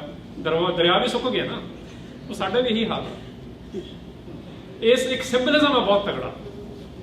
ਗੁਰਬਾਣੀ ਚ ਆਇਆ ਨਾ ਕਿ ਪਹਿਲਾ ਪਾਣੀ ਜੀਓ ਹੈ, ਤੇ ਜੇ ਪਾਣੀ ਲਾਈਵ ਹੈ ਨਹੀਂ ਤਾਂ ਫਿਰ ਤੁਸੀਂ ਬਾਕੀ ਜਿਹੜੀ ਲਾਈਫ ਤੇ ਕਲਚਰ ਜਿਹੜਾ ਉੱਥੋਂ ਪੈਦਾ ਹੋਣਾ ਸੀ, ਉਹਦੀਆਂ ਝਲਕੀਆਂ ਹੀ ਮਿਲਣਗੀਆਂ। ਉਹ ਅਲਾਈਵ ਨਹੀਂ ਹੋ ਸਕਦਾ ਪੂਰਾ। ਉਹ ਝਲਕੀਆਂ ਹੀ ਲੈ ਕੇ ਜੇ ਅਸੀਂ ਤੇ ਤੁਸੀਂ ਇਹਦੇ ਵੱਲ ਆਉਣਾ ਚਾਹੁੰਦੇ ਆ, ਫਿਰ ਕੀ ਕਰੀਏ? ਓਕੇ, ਇੱਥੇ ਹੁਣ 2 ਗੱਲਾਂ ਦੇਖੋ। ਇੱਥੇ ਤੁਹਾਨੂੰ ਆਪਣੇ ਲੈਵਲ ਤੇ ਸਿੱਖਣੀ ਪੈਣੀ। ਜੋ ਜ਼ਰੀਆ ਮਿਲਦਾ ਲਓ। ਗਾਣੇ ਸੁਣਦੇ ਨੇ ਨਿਆਣੇ, ਸੁਣਨ ਦਿਓ। ਫਿਰ ਤੁਸੀਂ ਕਹਿੰਦੇ ਹੋ ਕਿ ਇਹ ਤਾਂ ਆਪਣਾ ਕੁਝ ਵੀ ਨਹੀਂ ਸੱਭਿਆਚਾਰ। ਗਾਣੇ ਸੁਣਾਓ ਤੇ ਨਾਲ ਨਾਲ ਉਹਨਾਂ ਨੂੰ ਇੱਕ ਅੱਧੀ ਚੰਗੀ ਕਨਸਰਟ ਤੇ ਵੀ ਲੈ ਜਾਇਆ ਕਰੋ। ਚੰਗੀ ਲੱਚਰ ਗਾਇਕੀ ਕਹਿ ਕੇ, ਮੈਂ ਹੁਣ ਜਾਣ ਕੇ ਗੱਲਾਂ ਕਹਿ ਰਿਹਾ ਕਿਉਂਕਿ ਪਿਛਲੇ 5 ਸਾਲਾਂ ਵਿੱਚ ਮੈਂ ਸਾਰਾ ਕ੍ਰਿਟਿਸਿਜ਼ਮ ਵੀ ਦੇਖਦਾ, ਆਨਲਾਈਨ ਵੀ, ਤੇ ਕੀ ਚੱਲ ਰਿਹਾ। ਦੇਖੋ ਜਿਹੜਾ ਨਾ ਤੁਸੀਂ ਕ੍ਰਿਟਿਸਾਈਜ਼ ਕਰਦੇ ਹੋ ਨਾ, ਤੁਸੀਂ ਉਹਨਾਂ ਦੇ ਨਾਲ ਹੀ ਦੇਖ ਰਹੇ ਹੋ, ਉਹਨਾਂ ਚੋਂ ਇੱਕ ਅੱਧਾ ਕੋਈ ਤਗੜੀ ਪੋਲੀਟੀਕਲ ਗੱਲ ਵੀ ਕਰ ਜਾਂਦਾ। ਦਿਲਜੀਤ ਨਹੀਂ ਕੀਤੀ, ਜੱਗੀ ਦੇ ਬਾਰੇ ਗੱਲ ਦੇਖ ਲਿਓ। ਕਿਸੇ ਗੁਰਦਾਸ ਮਾਨ ਨੇ ਨਹੀਂ ਕੀਤੀ, ਕਿਸੇ ਸਤਿੰਦਰ ਸਰਤਾਜ ਨੇ ਨਹੀਂ ਕੀਤੀ। ਸਮਝੋ ਇਸ ਗੱਲ ਨੂੰ ਵੀ। ਮੈਂ ਕਿਉਂ ਜੋੜ ਰਿਹਾ? ਕਿਉਂਕਿ ਇਹ ਗੁਰੂ ਨਾਨਕ ਸਾਹਿਬ ਨਾਲ ਗੱਲ ਜੁੜਦੀ ਹੈ ਸਿੱਖ ਨਜ਼ਰੀਏ ਤੋਂ। ਉਹ ਕਿਉਂ ਜੁੜਦੀ ਆ? ਸੱਚ ਸੁਣਾਈ ਸੀ ਸੱਚ ਕੀ ਬਿਲਾ ਦਾ ਉਹ ਕੀ ਮਤਲਬ? ਪੰਜਾਬ ਦੇ ਵਿੱਚ ਗੰਦੀ ਗਾਇਕੀ ਇੰਟਰੋਡਿਊਸ ਕੀਤੀ ਗਈ ਹੈ ਸਟੇਟ ਵੱਲੋਂ, ਇਹ ਵੀ ਤੁਹਾਨੂੰ ਸਮਝਣਾ ਪੈਣਾ। ਤੇ ਜਿਹੜੀ ਚੰਗੀ ਗਾਇਕੀ ਆ ਉਹਨੂੰ ਖਤਮ ਕਰਾਇਆ ਗਿਆ। ਤੁਸੀਂ ਦੇਖੋ ਇਹ ਕਨਸਰਟਾਂ ਜਿਹੜੀਆਂ ਅੱਜ ਕੱਲ ਅਸੀਂ ਦੇਖਦੇ ਆ, ਇਹ ਸ਼ੁਰੂ ਕਿਸ ਦੌਰ 'ਚ ਹੋਈਆਂ ਨੇ? ਉਸ ਤੋਂ ਪਹਿਲਾਂ ਤਾਂ ਡਿਫਰੈਂਟ ਹੁੰਦੇ ਸੀ ਮੇਲੇ। ਉਹ ਮੇਲਿਆਂ ਨੂੰ ਜਿਨ੍ਹਾਂ ਨੇ ਇੰਟਰੋਡਿਊਸ ਕਰਾਇਆ ਉਹ ਤਾਂ ਸਕਸੈਸਫੁਲ ਹੋ ਗਏ, ਬਟ ਤੁਸੀਂ ਰੀਇੰਟਰੋਡਿਊਸ ਕਰਾਓ। ਇਹਦਾ ਮਤਲਬ ਇਹ ਹੈ ਕਿ ਸਾਡੇ ਨਿਆਣੇ ਵੀ ਸੁਣਨਾ ਚਾਹੁੰਦੇ ਨੇ, ਉਹਨਾਂ ਨੂੰ ਪਤਾ ਸਾਈਕੀ ਦੇ ਲੈਵਲ ਤੇ ਸਾਡੇ ਨਾਲ ਕੀ ਚੱਲ ਰਿਹਾ, ਬਟ ਤੁਸੀਂ ਉਹਨਾਂ ਨੂੰ ਆਪਸ਼ਨਸ ਕ੍ਰੀਏਟ ਕਰਕੇ ਦਿਓ। ਤੁਸੀਂ ਉਹਨਾਂ ਨੂੰ ਸੁਲਤਾਨ ਬਾਹੂ ਵੀ ਸੁਣਾਓ। ਅੱਜ ਤੁਸੀਂ ਲਾਈਵ ਕਨਸਰਟ ਇੱਕ ਵਾਰੀ ਜੇ ਨਹੀਂ ਵੀ ਸਮਝ ਆਉਂਦਾ, ਮੈਂ ਸਾਰਾ ਪਰਿਵਾਰ ਲੈ ਕੇ ਗਿਆ ਸੀਗਾ, ਸਾਡੇ ਨਿਆਣੇ ਵੀ ਨਾਲ ਗਏ ਸੀਗੇ, ਤੇ ਜੇ ਤੁਹਾਨੂੰ ਅੱਜ ਲੋਹਾਰ ਨਹੀਂ ਹੈ, ਲੋਹਾਰ ਦਾ ਮੁੰਡਾ ਤਾਂ ਗਾਉਂਦਾ, ਉਹਦੇ ਸਾਹਮਣੇ ਖੜ ਕੇ ਉਹਨੂੰ ਸੁਣਾਓਗੇ ਗਾਣਾ, ਤਾਂ ਤੁਹਾਨੂੰ ਲੱਗੂ ਕੁਝ ਹੋ ਰਿਹਾ, ਕਿਉਂਕਿ ਉਹ 70-80 ਸਾਲ ਪੁਰਾਣੀ ਲੈਂਗੁਏਜ ਵਿੱਚੋਂ ਗਾ ਕੇ ਸੁਣਾ ਰਿਹਾ, ਜਦ ਅਜੇ ਸਟੇਟ ਦੀ ਇਸ ਲੈਵਲ ਦੀ ਇੰਟਰੋਡਕਸ਼ਨ ਨਹੀਂ ਹੋਈ ਸੀ ਰਿਵੀਜ਼ਨਿਜ਼ਮ ਦੇ ਪ੍ਰਤੀ। ਸੋ ਮਾਈ ਪੁਆਇੰਟ ਇਸ ਕਿ ਜਿਹੜਾ ਪਪੂਲਰ ਕਲਚਰ ਆ, ਜਿਹੜੇ ਗਾਣੇ ਨੇ, ਉਹਨਾਂ ਦੇ ਵਿੱਚ ਚੰਗੇ ਗਾਣਿਆਂ ਵੀ ਉਹਨਾਂ ਨੂੰ ਸੁਣਾਓ। ਜੇ ਉਹ ਕਨਸਰਟ ਤੇ ਜਾਂਦੇ ਹੋ, ਚੰਗੀਆਂ ਕਨਸਰਟਾਂ ਵੀ ਉਹਨਾਂ ਨੂੰ ਇੰਟਰੋਡਿਊਸ ਕਰਾਓ। ਕਲਾਸੀਕਲ ਮਿਊਜ਼ਿਕ ਵੀ ਲੈ ਕੇ ਜਾਓ। ਉਹ ਸ਼ਰੀਫ ਉਦੋਂ ਨੂੰ ਵੀ ਉਹਨੂੰ ਸੁਣਾਓ। ਮੈਂ ਤਾਂ ਸਟੂਡੈਂਟਸ ਨੂੰ ਜਾ ਕੇ ਸੁਣਾ ਰਿਹਾ, ਮੈਂ ਕਿਹਾ ਆਓ ਤੁਹਾਨੂੰ ਦਿਖਾਈਏ ਕਿ ਪੁਰਾਣੇ ਬੰਦੇ ਕਿਵੇਂ ਗਾਉਂਦੇ ਹੁੰਦੇ ਸੀ। ਕੱਲਾ ਕਲਾਸੀਕਲ ਵੀ ਨਹੀਂ ਸਮਝ ਆਊ ਤੇ ਕੱਲੇ ਫੋਕ ਤੋਂ ਵੀ ਨਹੀਂ ਸਮਝ ਆਊ, ਇਹ ਸਾਰੀਆਂ ਚੀਜ਼ਾਂ ਉਹਦੇ ਚ ਇੰਟਰੋਡਿਊਸ ਹੁੰਦੀਆਂ ਨੇ। Okay, so what can you and I do? ਦੇਖੋ ਰਿਸੋਰਸਿਸ ਬਹੁਤ ਘੱਟ ਨੇ। ਆਈ ਨੋ ਦਿਸ, ਯੂ ਆਲਸੋ ਨੋ ਦਿਸ। ਮੈਂ ਆਪ ਲੈਂਗੁਏਜ ਸਿੱਖੀ ਇੱਦਾਂ ਹੀ ਸਿੱਖੀ ਆ। ਫਿਰ ਜਦੋਂ ਜਿਨ੍ਹਾਂ ਦਾ ਸ਼ੌਂਕ ਹੈ ਨਾ, ਤੁਸੀਂ ਭਾਵੇਂ ਐਮਐਲ ਜੋਸ਼ੀ ਦੀ ਕਿਤਾਬ ਚੱਕ ਲਓ ਲਿੰਗੁਇਸਟਿਕਲੀ ਜੇ ਸਮਝਣਾ, ਡਾਕਟਰ ਹਰਕੀਰਤ ਸਿੰਘ ਦੀ ਚੱਕ ਲਓ, ਤੇ ਉਸ ਤੋਂ ਪੁਰਾਣੇ ਹਰਜੀਤ ਸਿੰਘ ਗਿੱਲ ਹੋਣਾ ਦੀ ਲੈ ਲਓ, ਕ੍ਰਿਸਟੋਫਰ ਸ਼ੈਗਲ ਦੀ ਲੈ ਲਓ। 10 ਸਾਲ ਮੈਂ ਆਪ ਸਿੱਖ ਕੇ ਐਮਫਿਲ ਦਾ ਐਂਟਰੈਂਸ ਐਗਜ਼ਾਮ ਟੌਪ ਕੀਤਾ ਸੀ। ਉਹ ਮੈਨੂੰ ਫਿਰ ਐਡਮਿਸ਼ਨ ਨਹੀਂ ਦਿੰਦੇ ਸੀ ਕਿ ਤੂੰ ਤਾਂ ਇੰਜੀਨੀਅਰਿੰਗ ਦਾ ਸਟੂਡੈਂਟ ਕਿੱਥੋਂ ਲੈਣੇਗਾ। ਫਿਰ ਮੈਂ ਪੜ੍ਹਿਆ ਉੱਥੇ, ਫਿਰ ਉੱਥੇ ਪੜ੍ਹਾਈ ਵੀ ਨਹੀਂ ਕੀਤੀ ਕਿਉਂਕਿ ਕਰਾ ਹੀ ਨਹੀਂ ਰਹੇ। ਉਹ ਲੈਂਗੁਏਜ ਦੇ ਐਂਗਲ ਤੋਂ ਮੈਂ ਸਿੱਖ ਰਿਹਾ ਸੀਗਾ, ਕਿਉਂਕਿ ਉੱਥੋਂ ਫਿਰ ਮੈਨੂੰ ਪਤਾ ਲੱਗ ਗਿਆ ਕਿ ਜਿੱਥੇ ਸਿਖਾਈ ਦੇ ਕੇਂਦਰ ਸੀਗੇ, ਉਹ ਸਿਖਾਈ ਦੇ ਕੇਂਦਰਾਂ ਨੂੰ ਇੰਪਲਿਸਿਟਲੀ ਜਾਂ ਐਕਸਪਲਿਸਿਟਲੀ, ਹੁਣ ਇਹ ਆਪਾਂ ਕਹਿ ਨਹੀਂ ਸਕਦੇ, ਇਹ ਤਾਂ ਇਕੱਲੀ ਕੰਸਪੀਰੇਸੀ ਥਿਊਰੀ ਬਣ ਜਾਂਦੀ ਆ। ਇੰਪਲਿਸਿਟਲੀ ਐਕਸਪਲਿਸਿਟਲੀ ਇਹ ਦੱਸ ਦਿੱਤਾ ਗਿਆ ਕਿ ਕੋਈ ਪ੍ਰੋਪਰ ਰਿਸੋਰਸਿਸ ਦੀ ਲੋੜ ਨਹੀਂ। ਸੋ ਮੈਂ 10 ਸਾਲ ਲਾ ਕੇ ਫਿਰ how to teach a language of Guru Granth Sahib as a foreign language, ਇਹ ਟੈਕਸਟ ਬੁੱਕ ਬਣਾਈ। ਕਿਉਂ? ਹੁਣ ਇੱਥੇ ਪ੍ਰੈਕਟੀਕਲ ਗੱਲ ਆ, ਦੇਖੋ 1+1 ਅੱਜ ਵੀ 2 ਆ, 100 ਸਾਲ ਪਹਿਲਾਂ ਵੀ ਸੀ, ਤੇ ਜਦ ਐਲਜਬਰਾ ਮਿਡਲ ਈਸਟ ਤੋਂ ਨਿਕਲਿਆ ਉਸ ਵੇਲੇ ਵੀ ਸੀ। But the way you teach that is constantly changing. ਅੱਜ ਕੱਲ ਸਿੰਗਾਪੁਰ ਮੈਥ ਦੀ ਗੱਲ ਹੁੰਦੀ ਆ ਨਾ, ਹੁਣ ਤੁਸੀਂ ਕਹੋ ਜੀ ਅਸੀਂ ਇਦਾਂ ਪੰਜਾਬੀ ਸਿੱਖੀ ਸੀ, ਤੁਸੀਂ ਸਿੱਖੀ ਹੋਣੀ ਆ। ਹੁਣ ਅੱਜ ਦੇ ਨਿਆਣੇ ਤੁਸੀਂ ਚਿੱਤਰ ਮਾਰ ਕੇ ਨਹੀਂ ਸਿਖਾ ਸਕਦੇ, ਉਹ ਤੁਸੀਂ ਉਹਨੂੰ ਜੁੱਤੀ ਮਾਰੋਗੇ ਤੁਹਾਡਾ ਹੱਥ ਫੜ ਲੂ, 8ਵੀਂ ਜਾ ਕੇ ਤਾਂ ਫੜ ਹੀ ਲਾਊ, 5ਵੀਂ ਤੱਕ ਚ ਮਾਰ ਵੀ ਲਾਉਂਗੇ। ਮੈਂ ਆਪ ਵੀ ਕਰਕੇ ਦੇਖਿਆ ਐਕਸਪੈਰੀਮੈਂਟ, ਬੈਠੇ ਨੇ ਮੇਰੇ ਡੈਡ ਗੁੱਸੇ ਨਾ ਹੋ ਜਾਣ। ਸੋ ਮਾਈ ਪੁਆਇੰਟ ਇਜ਼ ਕਿ ਜਿਸ ਤਰੀਕੇ ਨਾਲ ਚੀਜ਼ਾਂ ਸਿਖਾਈ ਜਾਂਦੀਆਂ ਨੇ ਨਾ, ਤੁਸੀਂ ਆਪਣੇ ਨਿਆਣੇ ਨੂੰ, ਜਿਹੜੇ ਇੱਥੇ ਟੀਚਰਸ ਬੈਠੇ ਨੇ ਉਹਨਾਂ ਨਾਲ ਬਾਅਦ ਚ ਗੱਲ ਕਰਾਂਗਾ, ਐਜ਼ ਏ ਪੇਰੈਂਟਸ ਤੇ ਐਜ਼ ਏ ਜਿਹੜੇ ਇਸ ਸੰਤਾਪ ਨੂੰ ਪੇਨ ਨੇ ਇਸ ਗੱਲ ਤੋਂ, ਜਿੱਦਾਂ ਨੂੰ ਇਹ ਦੁੱਖ ਲੱਗ ਰਿਹਾ, ਦੁਖਾਂਤ ਲੱਗ ਰਿਹਾ, ਤੁਸੀਂ ਇਹ ਚਾਹੁੰਦੇ ਹੋ ਕਿ ਸਿੱਖਣ, ਬਟ ਤੁਹਾਨੂੰ ਇਹ ਨਹੀਂ ਪਤਾ ਕਿ ਕਿਵੇਂ ਸਿਖਾਈ ਜਾਵੇ। ਕਿਉਂਕਿ ਸਿਖਾਈ ਜਿਵੇਂ ਉਹ ਰੈਗੂਲਰ ਸਕੂਲ ਵਿੱਚ ਚੀਜ਼ਾਂ ਸਿੱਖਦੇ ਨੇ ਨਾ, ਉਹ ਟੋਟਲੀ ਡਿਫਰੈਂਟ ਨੇ। ਉੱਥੇ ਨਵੀਂ ਪੈਡਾਗੋਜੀ ਡਿਵੈਲਪ ਹੋ ਜਾਂਦੀ ਹੈ ਹਰ 5-7 ਸਾਲ ਬਾਅਦ। ਤੇ ਸਾਡੀ ਤਾਂ ਪੈਡਾਗੋਜੀ ਛੱਡੋ, ਸਾਡੇ ਤਾਂ ਜਿਹੜੇ ਕਾਇਦਿਆਂ ਦੇ ਮਿਆਰ ਨੇ ਉਹ ਥੱਲੇ ਚਲੇ ਜਾਂਦੇ ਨੇ ਉੱਪਰ ਜਾਣ ਦੀ ਥਾਂ। ਕਿਉਂਕਿ ਅੱਜ ਕੱਲ ਕੱਟ ਐਂਡ ਪੇਸਟ ਜੋਬ ਬੜੀ ਚੱਲ ਰਹੀ ਹੈ, ਇਸ ਕਰਕੇ ਵੀ ਫਟਾਫਟ ਲੋਕੀ $2 ਦੀ ਚੀਜ਼ ਕੱਢ ਕੇ ਮਾਰਦੇ ਨੇ, ਫਿਰ ਉਹਦੇ ਵਿੱਚ ਕੀ ਤੁਸੀਂ ਰਿਸਰਚ ਕੀਤੀ ਹੋਣੀ ਹੈ। ਸੋ ਨੰਬਰ 1 ਕੰਮ ਤੁਸੀਂ ਇਹ ਕਰ ਸਕਦੇ ਹੋ, ਸਿੱਖੀ ਜਿਹੜੇ ਸਿੱਖ ਬੈਠੇ ਆ, ਕਿਉਂਕਿ ਜ਼ਿਆਦਾ ਮੈਂ ਇਹ ਕਹਿੰਦਾ ਕਿ ਉਹਨਾਂ ਸਕੂਲਾਂ ਵਾਲਿਆਂ ਨੂੰ ਵੀ ਕਿ ਸਿੱਖੀ ਪੜਾਉਣ ਤੋਂ ਪਹਿਲਾਂ ਪੰਜਾਬੀ ਪੜ੍ਹਾ ਲਓ। ਯਹੂਦੀ ਕਮਿਊਨਿਟੀ ਦੀਆਂ ਹੋਰ ਕਾਪੀਆਂ ਮਾਰਦੇ ਹੋ, ਕਿੱਥੋਂ ਮਾਰੋਗੇ? ਸਭ ਤੋਂ ਪਹਿਲਾਂ ਉਹ ਹੀਬਰੂ ਸਕੂਲ ਲੈ ਕੇ ਜਾਂਦੇ ਨੇ, ਕਹਿੰਦੇ ਨੇ ਜਦ ਇਹਨਾਂ ਦਾ ਜੀ ਕਰੂਗਾ ਫਿਰ ਚੱਕ ਕੇ ਪੜ੍ਹ ਤਾਂ ਲੈਣਗੇ। ਸਕਿੱਲਸ ਦਿੰਦੇ ਨੇ, ਅਸੀਂ ਸਕਿੱਲਸ ਨਹੀਂ ਦਿੰਦੇ। ਜਿਵੇਂ ਮਾਤਾ ਗੁਜਰੀ ਨੇ ਚੌਹਾਨ ਸਾਹਿਬਜ਼ਾਦਿਆਂ ਵਿੱਚ ਜਿਹੜੇ ਛੋਟੇ ਸਾਹਿਬਜ਼ਾਦੇ ਸੀ, ਉਹਨਾਂ ਨੂੰ ਇਹ ਨਹੀਂ ਕਿਹਾ ਸੀ ਕੋਰਟ ਵਿੱਚ ਜਾ ਕੇ ਕੀ ਬੋਲਣਾ, ਅੱਜ ਕਚਹਿਰੀ ਸੀ ਨਾ ਉਸ ਵੇਲੇ ਦੀ ਵੱਡੀ, ਉਹਨਾਂ ਨੇ ਸਿਰਫ ਇਹ ਕਿਹਾ ਸੀ just remember who you are, ਕਿਉਂਕਿ ਸਕਿੱਲ ਡਿਵੈਲਪਮੈਂਟ ਕੀਤੀ ਗਈ ਸੀ, ਜਵਾਬ ਆਪਣੇ ਆਪ ਨਿਕਲੂਗਾ। ਅਸੀਂ ਸਕਿੱਲਸ ਦੇਣੇ ਨੇ। ਲੈਂਗੁਏਜ ਇੱਕ ਸਕਿੱਲ ਸੈਟ ਹੈਗਾ, ਉਹ ਸਕਿੱਲ ਸੈਟ ਦੇ ਵਿੱਚ ਤੁਹਾਨੂੰ ਲਿੰਗੁਇਸਟਿਕ ਤਰੀਕੇ ਅਪਣਾਉਣੇ ਪੈਣਗੇ। ਉਹ ਲਿੰਗੁਇਸਟਿਕ ਤਰੀਕਿਆਂ 'ਚ ਨਹੀਂ ਅਪਣਾਇਆ ਜਾ ਰਿਹਾ। ਇੰਨਾ ਵੱਡਾ ਸ਼ਹਿਰ ਆ, ਤੁਸੀਂ 25 ਬੰਦੇ ਇਕੱਠੇ ਹੋ ਕੇ ਇੱਕ ਬੰਦੇ ਦੀ ਚੰਗੀ ਟ੍ਰੇਨਿੰਗ ਦਿਵਾਓ ਕਿ ਲੈਂਗੁਏਜ ਐਕੁਇਜ਼ੀਸ਼ਨ ਸਕਿੱਲਸ ਦੀਆਂ ਇੰਨੀਆਂ ਥਿਉਰੀਜ਼ ਨੇ। ਤੁਸੀਂ ਇਹ ਜਿਹੜਾ ਟ੍ਰੇਨ ਬੰਦਾ ਉਹਦੇ ਕੋਲ ਦਵਾਓ, ਤੁਸੀਂ ਦੇਖੋ ਕਿਵੇਂ ਨਹੀਂ ਸਿੱਖਦਾ। ਤੇ ਅਗਲੀ ਇਹਦੀ ਗੱਲ ਹੋ ਚੁੱਕੀ ਹੈ ਕਿ ਸਾਡੇ ਕੋਲ ਫੋਨੋਲੋਜੀ ਦੇ ਐਂਗਲ ਤੋਂ ਇਹਨਾਂ ਕੁਝ ਪਤਾ ਆਲਰੇਡੀ, ਪਰ ਅਸੀਂ ਉਹਨੂੰ ਯੂਟਿਲਾਈਜ਼ ਨਹੀਂ ਕਰ ਰਹੇ। And I have utilised it it works. ਅਸੀਂ ਕਰਦੇ ਹਾਂ ਕਈ ਕੰਮ। ਸੋ ਪੇਰੈਂਟਸ ਦੇ ਲੈਵਲ ਤੇ ਸਿਰਫ ਲੈਂਗੁਏਜ ਤੇ ਜ਼ੋਰ ਲਾਓਗੇ ਨਾ, ਤੇ ਚੰਗੇ ਤਰੀਕੇ ਨਾਲ ਜੇ ਜ਼ੋਰ ਲਾਓਗੇ, ਤੇ ਗਾਣਿਆਂ ਦੇ ਨਾਲ, ਮੈਂ ਉਸ ਵੇਲੇ ਫਿਰ ਮੈਗਜ਼ੀਨ ਲੈਣੀ ਅੰਗਰੇਜ਼ੀ ਵਿੱਚ ਤੇ ਪੰਜਾਬੀ ਵਿੱਚ ਵੀ, ਉਸ ਕਰਕੇ ਤੁਹਾਨੂੰ ਕੰਟੈਂਪਰਰੀ, ਕਿਉਂਕਿ news everyone wants to know ਨਾ। ਜਦ ਇੱਕ ਉਮਰ ਵਿੱਚ ਜਾ ਕੇ ਤੁਸੀਂ ਜਦ ਕਾਲਜ ਸਟੂਡੈਂਟਸ ਹੁੰਦੇ ਹੋ, ਤੁਹਾਨੂੰ ਹੁੰਦਾ ਸ਼ੌਕ ਕਿ ਹੁਣ ਕੀ ਚੱਲ ਕੀ ਰਿਹਾ ਪੰਜਾਬ 'ਚ, ਕੀ ਚੱਲ ਰਿਹਾ। ਤੁਸੀਂ ਨਿਊਜ਼ ਪੇਪਰਸ ਇਹੋ ਜਿਹੇ ਚਾਹੀਦੇ ਜਿਹੜੇ ਬਾਈਲਿੰਗੁਅਲ ਹੋਣ, ਉੱਥੋਂ ਬੜੀ ਛੇਤੀ ਸਿੱਖੀਦਾ। ਗਾਣਿਆਂ 'ਚੋਂ ਬੜਾ ਕੁਝ ਸਿੱਖੀਦਾ, ਕਵਿਤਾ ਵਿੱਚੋਂ ਬੜਾ ਕੁਝ ਸਿੱਖੀਦਾ, ਸੁਣ ਕੇ ਫਿਰ ਪੜ੍ਹ ਕੇ, ਤੇ ਇਹ ਚੀਜ਼ਾਂ ਆਉਂਦੀਆਂ ਨੇ। ਹੁਣ ਮੈਂ ਤੀਸਰੀ ਗੱਲ ਲਾਵਾਂਗਾ ਅਦਾਰਿਆਂ ਦੀ, ਜਿਸ ਕਰਕੇ ਪ੍ਰੋਬਬਲੀ ਇਹਦਾ ਇੱਕ ਮੇਨ ਕਾਰਨ ਸੀ ਇੱਥੇ ਰੱਖੀ ਗਈ ਆ, ਇਹ ਸੰਮੇਲਨ ਵੀ ਰੱਖਿਆ ਗਿਆ। Excuse me. ਦੇਖੋ ਜਿਹੜੇ ਅਦਾਰੇ ਨੇ ਨਾ, ਇਹ ਲੈ ਕੇ ਚੱਲੋ। ਅਜੇ ਅਸੀਂ ਕੋਸਾਂ ਦੂਰ ਆ ਜਿਵੇਂ ਸਿਸਟਮ ਜਿਹੜੇ ਚਾਹੀਦੇ ਨੇ ਉਹਦੇ ਕੋਲ। ਸਾਡੇ ਕੋਲੋਂ ਬਹੁਤ ਘੱਟ ਗਿਣਤੀ ਵਾਲੀਆਂ ਕੌਮਾਂ ਤੇ ਬਹੁਤ ਕਿਚ ਗਿਣਤੀ ਵਾਲੇ ਜਿਹੜੀਆਂ ਲੈਂਗੁਏਜ ਸਪੀਕਰਸ ਨੇ, ਨੇਟਿਵ ਸਪੀਕਰਸ ਨੇ, ਉਹਨਾਂ ਦੇ ਕਿਤੇ ਜ਼ਿਆਦਾ ਡਿਵੈਲਪ ਸਿਸਟਮਸ ਨੇ। ਸੋ ਜੇ ਅਦਾਰਾ ਕੋਈ ਬਣਨਾ ਚਾਹੁੰਦਾ ਨਾ ਸੀਰੀਅਸ ਇਹਦੇ ਬਾਰੇ, ਤੁਸੀਂ ਲੈਂਗੁਏਜ ਦਾ ਇੰਸਟੀਚਿਊਟ ਬਣਾਓ ਇੱਕ, ਉੱਥੇ 10-15 ਬੰਦੇ ਹੋਣੇ ਕੰਮ ਕਰਦੇ ਹੋਏ। ਫਿਰ ਤੁਸੀਂ ਮਜ਼ਾਕ ਨਹੀਂ ਬਣਾਓਗੇ ਕਿ ਇੱਕ ਕੋਈ ਛੋਟਾ ਮੋਟਾ ਟੈਕਨੋਲੋਜੀ ਦਾ ਟੂਲ ਆਉਂਦਾ, ਅਸੀਂ ਉਹਨੂੰ ਇੰਨਾ ਵੱਡਾ ਹੋ ਕੇ ਪੇਸ਼ ਕਰਦੇ ਹਾਂ। ਇਹ ਸਵੇਰੀ ਹਾਸੋਹੀਣੀ ਜੀ ਗੱਲ ਲੱਗਦੀ ਹੈ ਦੁਨੀਆ ਵਿੱਚ।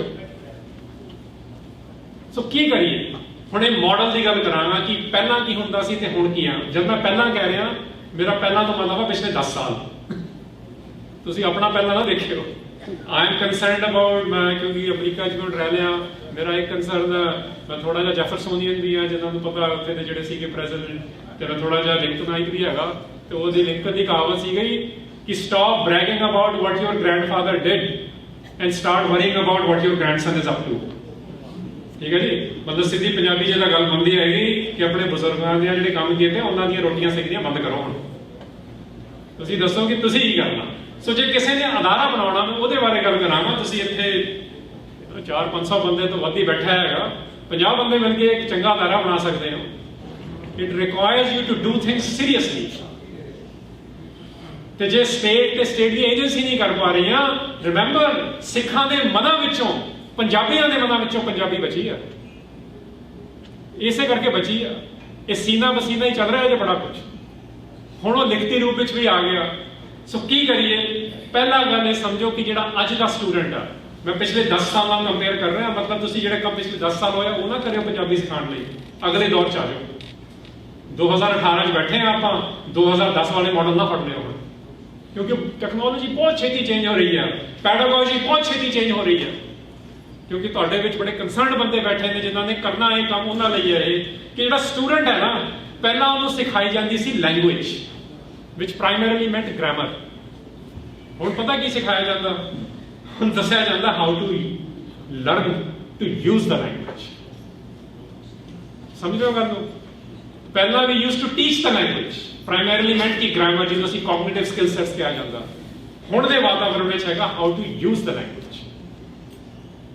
ਹੁਣ ਮਤਲਬ ਜਿਹੜੇ ਅੱਜ ਕਰ ਰਹੇ ਨੇ ਕੰਮ, ਤੇ ਮੈਂ ਤੁਹਾਨੂੰ ਦੱਸਿਆ ਕਿ 100 ਲੈਂਗੁਏਜਸ ਤੇ ਇਸ ਤਰ੍ਹਾਂ ਦਾ ਕੰਮ ਇਸ ਵੇਲੇ ਚੱਲ ਰਿਹਾ, ਤੇ ਅਸੀਂ ਪੰਜਾਬੀ, ਤੁਸੀਂ ਆਲਰੇਡੀ ਸੁਣ ਚੁੱਕੇ ਕਿਉਂ ਨਾਰਿਆਂ ਤੋਂ ਕਹਾਂ ਕਿਵੇਂ ਜਾਣਾ, ਉਹਦੀਆਂ ਗੱਲਾਂ ਨੇ।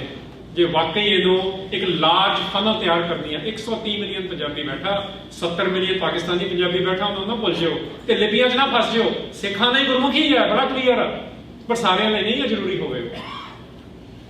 ਬਹੁਤ ਕਲੀਅਰ ਹੈ ਇਹ ਵੀ ਗੱਲ। ਅੱਜ ਵੀ ਹਾਰਵਰਡ ਦੇ ਵਿੱਚ ਤੁਸੀਂ ਕਹੋ ਨਾ ਹਿੰਦੀ ਸਿੱਖਣੀ ਆ, ਕਹਿੰਦੇ ਕੋਈ ਕੋਰਸ ਨਹੀਂ। ਉਹ ਕਹਿੰਦੇ ਕੋਰਸ ਹੈਗਾ ਹਿੰਦੁਸਤਾਨੀ, ਕਿਉਂਕਿ ਬੋਲੀ ਸੇਮ ਸੀ। ਫਿਰ ਤੁਸੀਂ ਪਿਕ ਕਰਦੇ ਹੋ ਕਿ ਕਿਹੜੀ ਲਿਪੀ ਵਿੱਚ ਸਿੱਖਣੀ ਆ।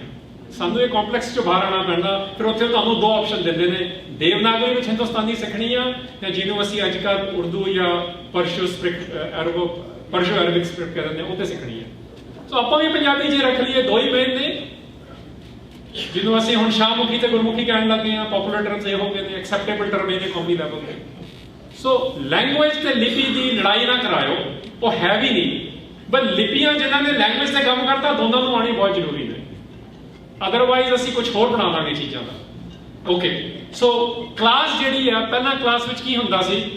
ਪਹਿਲਾਂ ਮਤਲਬ ਪਿਛਲੇ 10 ਸਾਲਾਂ 'ਚ ਟੀਚਰ ਸੈਂਟਰਡ ਕਲਾਸ ਹੁੰਦੀ ਸੀ। ਇਹ ਜਿਹੜੇ ਮੋਸਟਲੀ ਆਪਾਂ ਬੈਠੇ ਆ, ਜਿਹੜੇ ਤੁਸੀਂ ਪੜ੍ਹੇ ਹੋਵੋਗੇ ਪੰਜਾਬ ਦੇ ਵਿੱਚ, ਤੇ ਇੱਥੇ ਵੀ ਟੀਚਰ ਸੈਂਟਰਡ ਸੀ।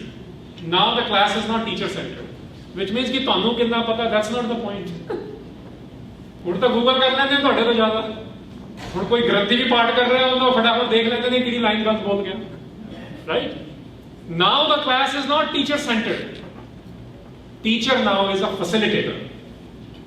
ਤੁਹਾਨੂੰ ਇਹ ਸਕਿੱਲ ਚਾਹੀਦਾ ਕਿ ਲੈਂਗੁਏਜ ਯੂਜ਼ ਕਰਨੀ ਮੈਂ ਕਿਵੇਂ ਇਹਨਾਂ ਨੂੰ ਸਿਖਾਉਣੀ ਆ। ਇਹ ਨਹੀਂ ਕਿ ਮੈਨੂੰ ਭਾਸ਼ਾ ਤੇ ਭਾਸ਼ਾ ਵਿਗਿਆਨ ਦਾ ਬਹੁਤ ਗਿਆਨ ਆ। ਉਹ ਜਿਨ੍ਹਾਂ ਦੇ ਕਰਿਕੂਲਮਸ ਬਣਾਉਣੇ ਉਹਨਾਂ ਨੂੰ ਉਹ ਚਾਹੀਦਾ, ਬਟ ਟੀਚਰ ਨੂੰ ਨਹੀਂ ਉਹ ਚਾਹੀਦਾ। ਟੀਚਰ ਨੂੰ ਇਹ ਚਾਹੀਦਾ ਕਿ ਕਿਸ ਤਰੀਕੇ ਨਾਲ ਮੈਂ ਕੋਲੈਬੋਰੇਟਰ ਬਣ ਜਾਵਾਂ ਆਪਣੇ ਸਟੂਡੈਂਟ ਦੇ ਨਾਲ, ਫੈਸਿਲਿਟੇਟਰ ਬਣ ਜਾਵਾਂ। ਇਹ ਡਿਫਰੈਂਟ ਤਰੀਕੇ ਨੇ ਹੁਣ ਲੈਂਗੁਏਜ ਸਿਖਾਉਣ ਦੇ, ਤੇ ਆਲਰੇਡੀ ਹੋ ਰਹੇ ਨੇ। ਤੀਸਰਾ ਗੱਲ ਆ, ਪਹਿਲਾਂ ਫੋਕਸ ਹੁੰਦਾ ਸੀ ਜਿਹੜਾ ਆਪਾਂ ਗੱਲ ਕਰਕੇ ਹਟੇ ਆ, ਲੈਂਗੁਏਜ ਨੂੰ ਸਪੀਕ, ਰਾਈਟ, ਲਿਖਣਾ, ਬੋਲਣਾ, ਸਮਝਣਾ, ਇਹੀ ਕਿਹਾ ਜਾਂਦਾ ਸੀ ਨਾ। ਲਿਸਨਿੰਗ ਤੋਂ ਸ਼ੁਰੂ ਹੁੰਦੀ ਸੀ। ਹੁਣ ਇਹ ਖਤਮ ਹੋ ਰਿਹਾ ਸਿਸਟਮ। ਮੈਂ ਦੇਖ ਰਿਹਾ ਕਿਵੇਂ ਪੜ੍ਹਾਈ ਜਾ ਰਹੀਆਂ ਚੀਜ਼ਾਂ ਨੇ। ਹੁਣ ਉੱਥੇ ਪਤਾ 3 ਵਰਡਸ ਕੀ ਯੂਜ਼ ਕਰਦੇ ਨੇ। I'm going to read it to you. Interpersonal, interpretive and presentational.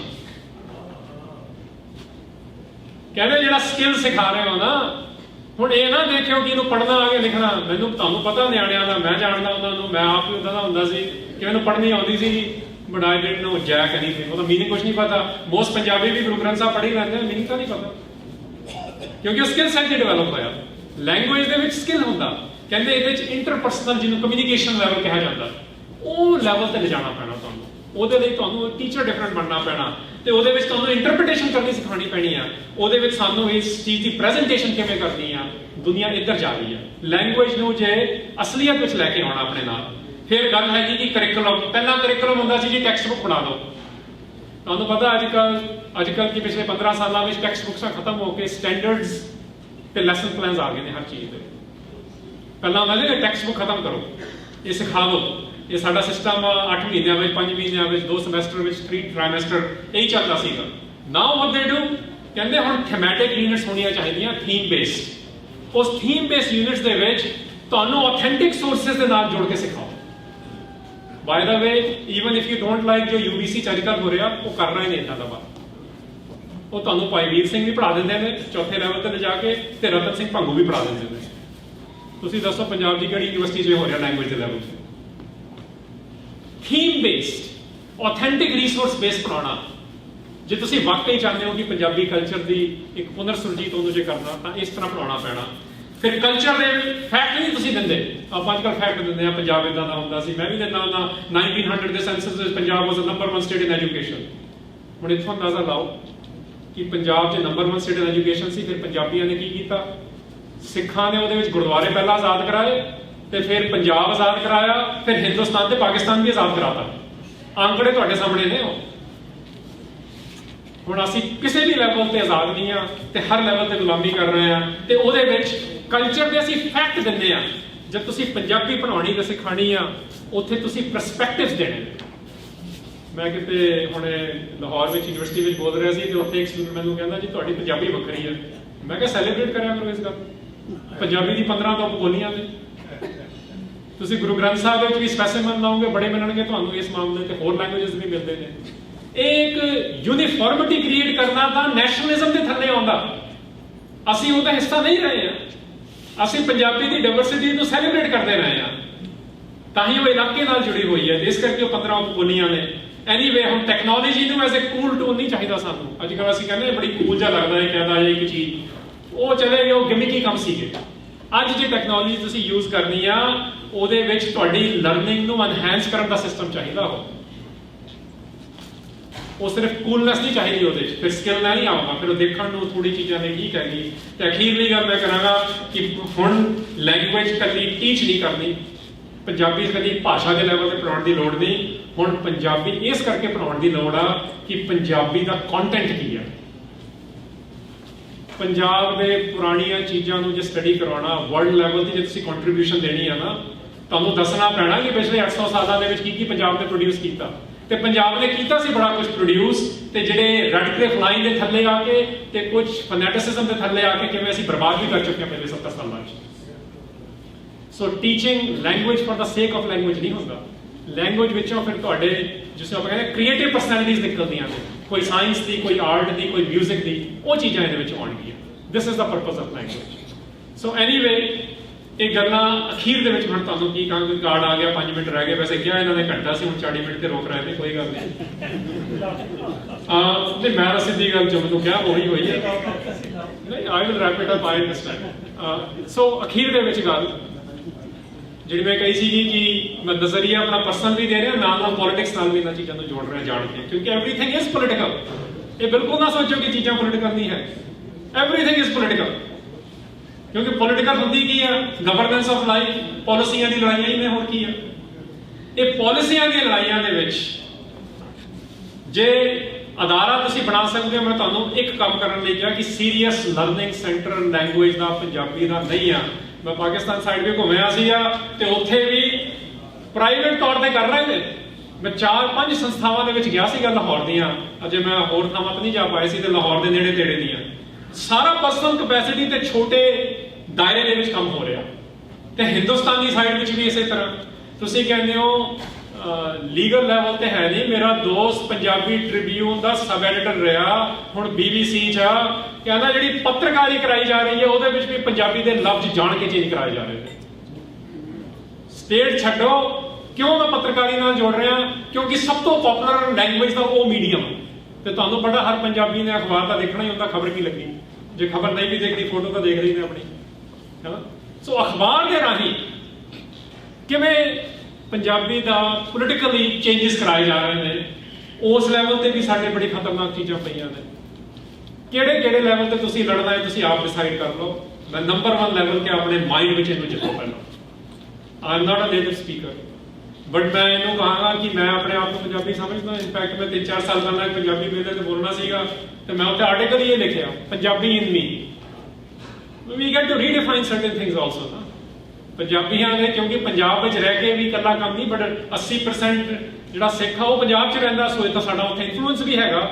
But Punjab ਦਾ ਮੁਸਲਮਾਨ, ਪੰਜਾਬ ਦਾ ਹਿੰਦੂ, ਪੰਜਾਬ ਦੇ ਸਿੱਖ, ਪੰਜਾਬ ਦੇ ਜਿਹੜੇ ਅਨਅਲਾਈਨਡ ਨੇ ਰਿਲੀਜੀਅਸਲੀ, ਜਿਹੜੇ ਟ੍ਰਾਈਬਲ ਕਲਚਰਸ ਨੇ, ਜਿਹੜੇ ਅੱਜ ਕੱਲ੍ਹ ਈਵਨ ਡਾਂਸ ਦੇ ਰੂਪ ਵਿੱਚ ਵੀ ਖਤਮ ਕਰ ਦਿੱਤੇ ਗਏ ਨੇ, ਉਹ ਸਾਰਿਆਂ ਦੀ ਜ਼ਿੰਮੇਵਾਰੀ ਸਾਡੀ ਬਣਦੀ ਹੈ ਬਚਾਉਣ ਦੀ।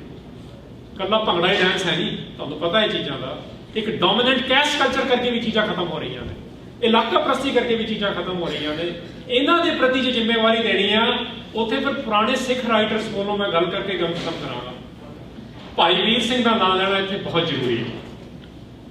ਕਿਉਂ ਜ਼ਰੂਰੀ ਆ? 100 years ago ਵੀ ਇਹ ਸਟਰਗਲ ਸੀ। ਉਸ ਵੇਲੇ ਕਨਫਰੰਟੇਸ਼ਨ ਸੀਗੀ ਕਲੋਨੀਅਲਿਜ਼ਮ ਦੀ। ਅੱਜ ਕਨਫਰੰਟੇਸ਼ਨ ਤੁਸੀਂ ਸਟੇਟਹੁੱਡ ਦੀ ਤੇ ਮਟੀਰੀਅਲਿਜ਼ਮ ਤੇ ਹੋਰ ਚੀਜ਼ਾਂ ਦੀ ਕਹਿ ਸਕਦੇ ਹੋ। ਕਨਫਰੰਟੇਸ਼ਨ ਹਰ ਵੇਲੇ ਰਹਿੰਦੀ ਹੈ।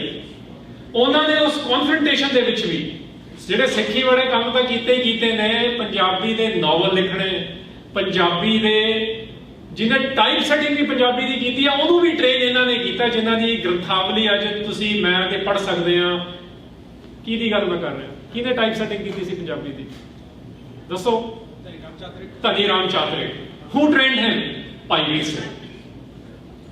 ਦੇਖੋ, ਜਿਹੜੀ ਪੰਜਾਬੀ ਨੂੰ ਰਿਲੀਜਨ ਨਾਲ ਵੀ ਦੇਖਣਾ ਪਊ, ਇਲਾਕੇ ਨਾਲ ਵੀ ਦੇਖਣਾ ਪਊ, ਤੇ ਉਹਨੂੰ ਇਹ ਸੈਕੂਲਰਿਜ਼ਮ ਵਰਡ ਮੈਂ ਨਹੀਂ ਯੂਜ਼ ਕਰਾਂਗਾ, ਉਹਦੀ ਇੱਕ ਆਪਣੀ ਪੋਲਿਟਿਕਸ ਆ ਹਿੰਦੁਸਤਾਨੀ ਪਰੰਪਰਾ ਦੇ ਵਿੱਚ।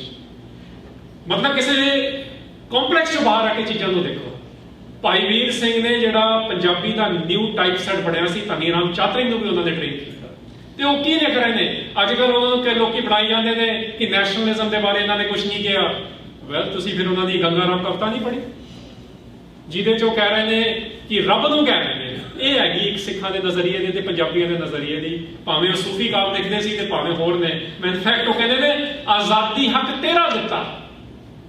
ਦੇਖੋ ਅਸੀਂ ਵੀ ਕਿਵੇਂ ਮੰਗਦੇ ਇਹ ਚੀਜ਼ਾਂ ਨੂੰ। ਤੇ ਭਾਈ ਵੀਰ ਸਿੰਘ ਨੇ ਲਿਖੀ ਹੋਈ ਹੈ ਲਾਈਨ ਬਿਜਲੀਆਂ ਦੇ ਹਾਰ ਦੇ ਵਿੱਚ ਕਿ ਆਜ਼ਾਦੀ ਹੱਕ ਤੇਰਾ ਦਿੱਤਾ। ਤੇ ਜੇ ਅਸੀਂ ਤੇਰਾ ਦਿੱਤਾ ਹੋਇਆ, ਫਿਰ ਉਹ ਕਹਿੰਦੇ ਨੇ ਸਭ ਨੂੰ ਦਾਤ ਕਰਾਈ ਤੂੰ। ਮਤਲਬ ਉਹਦੀ ਦਾਤ ਆ, ਅਸੀਂ ਲੈਣੀਆਂ ਨਹੀਂ ਆ। ਲੈਂਗੁਏਜ ਦੇ ਲੈਵਲ ਦੀ ਵੀ ਜਿਹੜੀ ਗੁਲਾਮੀ ਆ, ਅਸੀਂ ਸਟੇਟ ਤੋਂ ਨਹੀਂ ਕਰਨੀ ਲੈ ਸਕਦੇ, ਅਸੀਂ ਆਪ ਲੈਣੀ ਆ। ਸਟੇਟ ਨੂੰ ਤਾਂ ਇਹਦਾ ਪਾਰਟਨਰ ਬਣਾਉਣਾ ਪੈਣਾ, ਐਕਟਿਵ ਹੋ ਕੇ। ਜੇ ਬਣ ਜਾਂਦਾ, ਜੇ ਨਹੀਂ ਬਣਦਾ, ਆਪਣੇ ਘਰਾਂ ਵਿੱਚ ਤਾਂ ਲੈ ਕੇ ਆਓ, ਆਪਣੇ ਲਾਈਫ ਵਿੱਚ ਤਾਂ ਲੈ ਕੇ ਆਓ। ਉਹਨੂੰ ਕਈ ਲੈਵਲ ਤੇ ਤੁਸੀਂ ਲਿਆ ਸਕਦੇ ਹੋ। ਫਿਰ ਜਿਹੜੇ ਇਹਨਾਂ ਨੇ ਟ੍ਰੇਨ ਕੀਤਾ, ਇੱਕ ਹੋਰ ਬੰਦਾ ਜਿਹੜੀ ਪੂਰੀ ਦੁਨੀਆ ਨਾਲ ਕੰਪੇਅਰ ਕਰਦਾ ਸੀ, ਉਹ ਫਿਰ ਪ੍ਰੋਫੈਸਰ ਪੂਰਨ ਸਿੰਘ ਵੀ ਉੱਥੇ ਹੀ ਪੈਦਾ ਹੋਇਆ, ਮੁੜ ਕੇ ਘਰ ਉੱਥੇ ਹੀ ਗਿਆ। ਤੁਹਾਨੂੰ ਪਤਾ ਨਾ, ਭਾਵੇਂ ਉਹ ਯੋਗੀਆਂ ਦੇ ਕੋਲ ਗਿਆ ਤੇ ਭਾਵੇਂ ਬੁਸ਼ੀਡੋ ਸਪਿਰਿਟ ਆਫ ਜਾਪਾਨ ਦੇਖ ਕੇ ਆਇਆ, ਫਿਰ ਉਹਨੇ ਵੀ ਆ ਕੇ ਖੁੱਲੀ ਕਵਿਤਾ ਦੇ ਰੂਪ ਵਿੱਚ ਇਹੀ ਲਿਖਿਆ, ਪੰਜਾਬ ਦੇਸ਼ ਮੇਰਾ ਕਿਉਂ ਆ। ਉਸ ਪੰਜਾਬ ਦੇਸ਼ ਪਿਆਰ ਦੇ ਬਾਰੇ ਫਿਰ ਕਵਿਤਾ ਲਿਖੀਆਂ। ਉਹ ਕਵਿਤਾਵਾਂ ਪੰਜਾਬ ਵਿੱਚ ਨਹੀਂ ਪਬਲਿਸ਼ ਹੋਈਆਂ। ਉਹ ਤਾਂ ਸਾਡੀ ਖੁਸ਼ਕਿਸਮਤੀ ਹੈ ਕਿ MS ਰੰਧਾਵਾ ਵਰਗਾ ਪੰਜਾਬੀ ਯੂਨੀਵਰਸਿਟੀ ਪਟਿਆਲੇ ਦਾ ਵਾਈਸ ਚਾਂਸਲਰ ਬਣ ਗਏ ਸੀਗੇ, ਤੇ ਉਹਨਾਂ ਦੇ ਹੱਥ ਵਿੱਚ ਕਿਸੇ ਨੇ ਮੈਨੂਸਕ੍ਰਿਪਟ ਦਿੱਤਾ ਸੀ ਕਿ 1962 ਵਿੱਚ ਪੂਰਨ ਸਿੰਘ, ਪੰਜਾਬ ਦਾ ਮੁੰਡਾ, ਪੰਜਾਬ ਦਾ ਸਾਇੰਟਿਸਟ, 60s ਵਿੱਚ ਇੰਟਰੋਡਿਊਸ ਹੋਇਆ ਪੰਜਾਬ ਦੇ ਵਿੱਚ। ਮਤਲਬ ਇੱਥੋਂ ਵੀ ਅੰਦਾਜ਼ਾ ਲਾਓ ਕੀ ਕੀਤਾ ਜਾ ਰਿਹਾ। ਇਹ ਪਿਛਲੇ 34 ਸਾਲਾਂ 'ਚ ਨਹੀਂ, ਇਹ ਪਿਛਲੇ 100 ਸਾਲਾਂ 'ਚ ਇਦਾਂ ਹੁੰਦਾ ਆ ਰਿਹਾ। ਫਿਰ ਉਹਨੇ ਲਿਖਿਆ ਕਿ ਪੰਜਾਬ ਨੂੰ ਜੇ ਸਮਝਣਾ, ਪੰਜਾਬ ਦੇ ਦਰਿਆਵਾਂ ਨੂੰ ਸਮਝਣਾ, ਇਹ ਪੰਜਾਬੀਆਂ ਦੀ ਸੁਰਖ ਸਮਝਾਉਂਦਾ ਸਾਨੂੰ। ਤੇ ਜਿਹੜੇ ਇੱਥੇ ਵੀ ਪੰਜਾਬੀ ਬੈਠੇ ਹੋ, ਉੱਥੇ ਉਹਨੇ ਪੂਰਨ ਸਿੰਘ ਉਹਨਾਂ ਨੇ ਲਿਖਿਆ ਕਿ ਇੱਥੇ ਦਰਿਆਵਾਂ ਵਾਲੇ ਮੇਲੇ ਇੱਥੇ, ਤੇ ਨਾਲੇ ਵੀ ਦਿਖਦਾ ਦਰਿਆਵਾਂ ਵਾਲੇ ਵਿਛੋੜੇ। ਤੇ ਜਿਹੜਾ ਸਾਡਾ ਲੰਬਾ ਹੁਣ ਵਿਛੋੜਾ ਚੱਲ ਰਿਹਾ, ਇਹਦਾ ਜੇ ਮੇਲ ਤੁਸੀਂ ਪੂਰਾ ਕਰਨਾ ਤਾਂ ਆਪਣੇ ਆਪ ਨੂੰ ਭਾਵੇਂ ਮੁਸਲਮਾਨ ਦੇ ਲੈਵਲ ਤੇ ਦੇਖਦੇ ਹੋ, ਭਾਵੇਂ ਸਿੱਖ ਦੇ ਲੈਵਲ ਤੇ ਦੇਖਦੇ ਹੋ, ਭਾਵੇਂ ਲੈਫਟ ਹੋ ਕੇ ਦੇਖਦੇ ਹੋ, ਭਾਵੇਂ ਰਾਈਟ ਹੋ ਕੇ ਦੇਖਦੇ ਹੋ, ਇਹ ਇੱਕ ਸੈਕੰਡਰੀ ਗੱਲ ਰਹਿ ਜਾਂਦੀ ਹੈ ਜਦ ਲੈਂਗੁਏਜ ਦਾ ਮੁੱਦਾ ਆਉਂਦਾ। ਇੱਥੇ ਤੁਸੀਂ ਇਹਨੂੰ ਇਸ਼ਕ ਦੇ ਲੈਵਲ ਤੇ ਦੇਖੋ। ਜਿਹੜੀ ਬੋਲੀ ਦੇ ਵਿੱਚ ਇਹ ਵਰਡ ਯੂਜ਼ ਹੁੰਦੇ ਆ ਨਾ, ਇਹਨਾਂ ਤੋਂ ਘਬਰਾਉਣਾ ਨਹੀਂ ਚਾਹੀਦਾ। ਕਈ ਵਾਰੀ ਧਰਮੀ ਲੋਕ ਘਬਰਾ ਜਾਂਦੇ ਨੇ ਗੱਲਾਂ ਤੋਂ, ਨਹੀਂ ਘਬਰਾਉਣ ਦੀ ਲੋੜ। ਤੁਹਾਡਾ ਜਦ ਇਸ਼ਕ ਹੋ ਜਾਂਦਾ, ਫਿਰ ਤੁਹਾਨੂੰ ਉਹ ਚੀਜ਼ ਚੰਗੀ ਲੱਗਦੀ ਹੈ। ਫਿਰ ਤੁਹਾਨੂੰ ਨਹੀਂ ਵੀ ਆਉਂਦੀ ਹੁੰਦੀ, ਤੁਸੀਂ ਜਿਹੜੀ ਨਹੀਂ ਵੀ ਸਮਝ ਆਉਂਦੀ, ਤੁਸੀਂ ਉਹਨੂੰ ਬਾਰ-ਬਾਰ ਸੁਣਦੇ ਹੋ, ਉਹ ਤੁਹਾਡੀ ਸੁਰਤ ਦੇ ਵਿੱਚ ਕਿਸੇ ਹੋਰ ਲੈਵਲ ਤੇ ਪ੍ਰਵੇਸ਼ ਕਰ ਜਾਂਦੀ ਹੈ। ਤੇ ਮੈਂ ਗੱਲ ਇੱਥੇ ਇਸ ਕਰਕੇ ਖਤਮ ਕਰਾਂਗਾ। ਗੁਰੂ ਨਾਨਕ ਪਾਤਸ਼ਾਹ ਨੇ ਇਹਨੂੰ ਹੋਰ ਲੈਵਲ ਤੇ ਦੱਸਿਆ। ਉਹਨਾਂ ਨੇ ਕਿਹਾ ਭਾਸ਼ਾਵਾਂ ਸਾਰੀਆਂ ਚੰਗੀਆਂ ਨੇ, ਭਾਖਿਆ ਭਾਉ ਅਪਾਰ ਹੋਵੇ ਜੇ ਉਹ ਇਨਫਿਨਿਟਲੀ ਲਵ ਦੇ ਨਾਲ ਭਰੀ ਹੋਈ ਹੈ। ਤੇ ਜਿਹੜੀ ਅੱਜ ਪੰਜਾਬੀ ਦੇ ਵਿੱਚ, ਬੋਲੀ ਦੇ ਵਿੱਚ, ਸਿੱਖ ਨਜ਼ਰੀਏ ਤੋਂ ਤੇ ਪੰਜਾਬੀ ਪੋਲੀਟੀਕਲ ਨਜ਼ਰੀਏ ਤੋਂ ਜਿਹੜਾ ਜਿਸ ਤਰੀਕੇ ਨਾਲ ਅਸੀਂ ਪੰਜਾਬੀ ਨੂੰ ਵਰਤ ਰਹੇ ਹਾਂ, ਇਹਦਾ ਸਟੀਰੀਓਟਿਪੀਕਲ ਵਰਤ ਜਿਹੜਾ ਨੈਗੇਟਿਵ ਲੈਵਲ ਤੇ ਆ ਰਿਹਾ ਉਹ ਬੰਦ ਕਰਨਾ ਪੈਣਾ। ਉੱਥੇ ਉਹਨਾਂ ਨੇ ਦੱਸਿਆ ਕਿ ਇਹ ਨਾਦਮ ਤੇ ਵੇਦਮ ਦੋਨੋਂ ਰੂਪ ਵਿੱਚ ਸਾਡੇ ਵਿੱਚ ਆਉਣੀ ਚਾਹੀਦੀ ਹੈ। ਮਤਲਬ ਕੋਗਨੀਟਿਵ ਚੀਜ਼ਾਂ ਵੀ ਅਸੀਂ ਸਿੱਖਾਂਗੇ, ਵੇਦਾਂਗ ਇਜ਼ ਲਿਟਰਰੀ ਨੌਲੇਜ, ਜਿਸ ਨੂੰ ਗ੍ਰਾਮੈਟੀਕਲ ਲੈਵਲ ਤੇ ਵੀ ਸਿੱਖਣੀ ਆ, ਸਿਸਟਮੈਟਿਕ ਲੈਵਲ ਤੇ ਸਿੱਖਣੀ ਬਹੁਤ ਜ਼ਰੂਰੀ ਆ।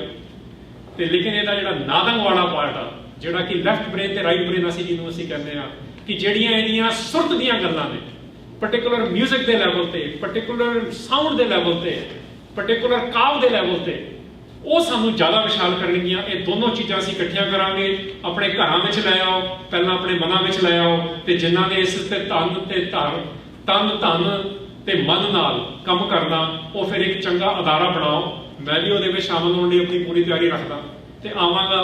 ਬਟ ਅਦਾਰਾ ਚਾਹੀਦਾ ਜਿਹੜਾ ਘੱਟ ਤੋਂ ਘੱਟ 25-30 ਸਾਲ ਫੋਕਸ ਇਹੀ ਹੋਵੇ, ਜਿਹਦੇ ਵਿੱਚ 1 ਜਾਂ 10 ਟੂਲ ਨਹੀਂ, ਸਾਨੂੰ ਹਜ਼ਾਰਾਂ ਟੂਲ ਚਾਹੀਦੇ ਨੇ। ਜੇ ਅਸੀਂ 10th most spoken language in the world ਨੂੰ ਕਿਸੇ ਵੀ ਕੰਪਲੈਕਸ ਚੋਂ ਬਾਹਰ ਆ ਕੇ ਉਹਨੂੰ ਵਾਕਈ ਇੱਕ ਕੰਟਰੀਬਿਊਟਰੀ ਫੈਕਟਰ ਬਣਾਉਣਾ ਵਰਲਡ ਸਿਵਲਾਈਜੇਸ਼ਨ ਦੇ ਵਿੱਚ, ਜਿਵੇਂ ਉਹ 1000 ਸਾਲ ਪਹਿਲਾਂ ਸੀ ਤੇ ਜਿਵੇਂ 500 ਸਾਲ ਪਹਿਲਾਂ ਉਹਨੇ ਰੈਵੋਲੂਸ਼ਨ ਕ੍ਰੀਏਟ ਕੀਤਾ ਸੀ ਤੇ 100 ਸਾਲ ਪਹਿਲਾਂ ਸਾਊਥ ਏਸ਼ੀਆ ਨੂੰ ਮਾਡਲ ਵੀ ਦਿੱਤਾ ਸੀ ਕਿ ਕਿਸ ਤਰ੍ਹਾਂ ਆਜ਼ਾਦੀ ਲੜੀ ਹੈ ਚੀਜ਼ਾਂ ਦੀ। ਇਹਨਾਂ ਸ਼ਬਦਾਂ ਨਾਲ ਦੱਸ ਕੇ ਮੈਂ ਜਾ ਚੱਕਾ। ਵਾਹਿਗੁਰੂ ਜੀ ਕਾ ਖਾਲਸਾ, ਵਾਹਿਗੁਰੂ ਜੀ ਕੀ ਫਤਿਹ।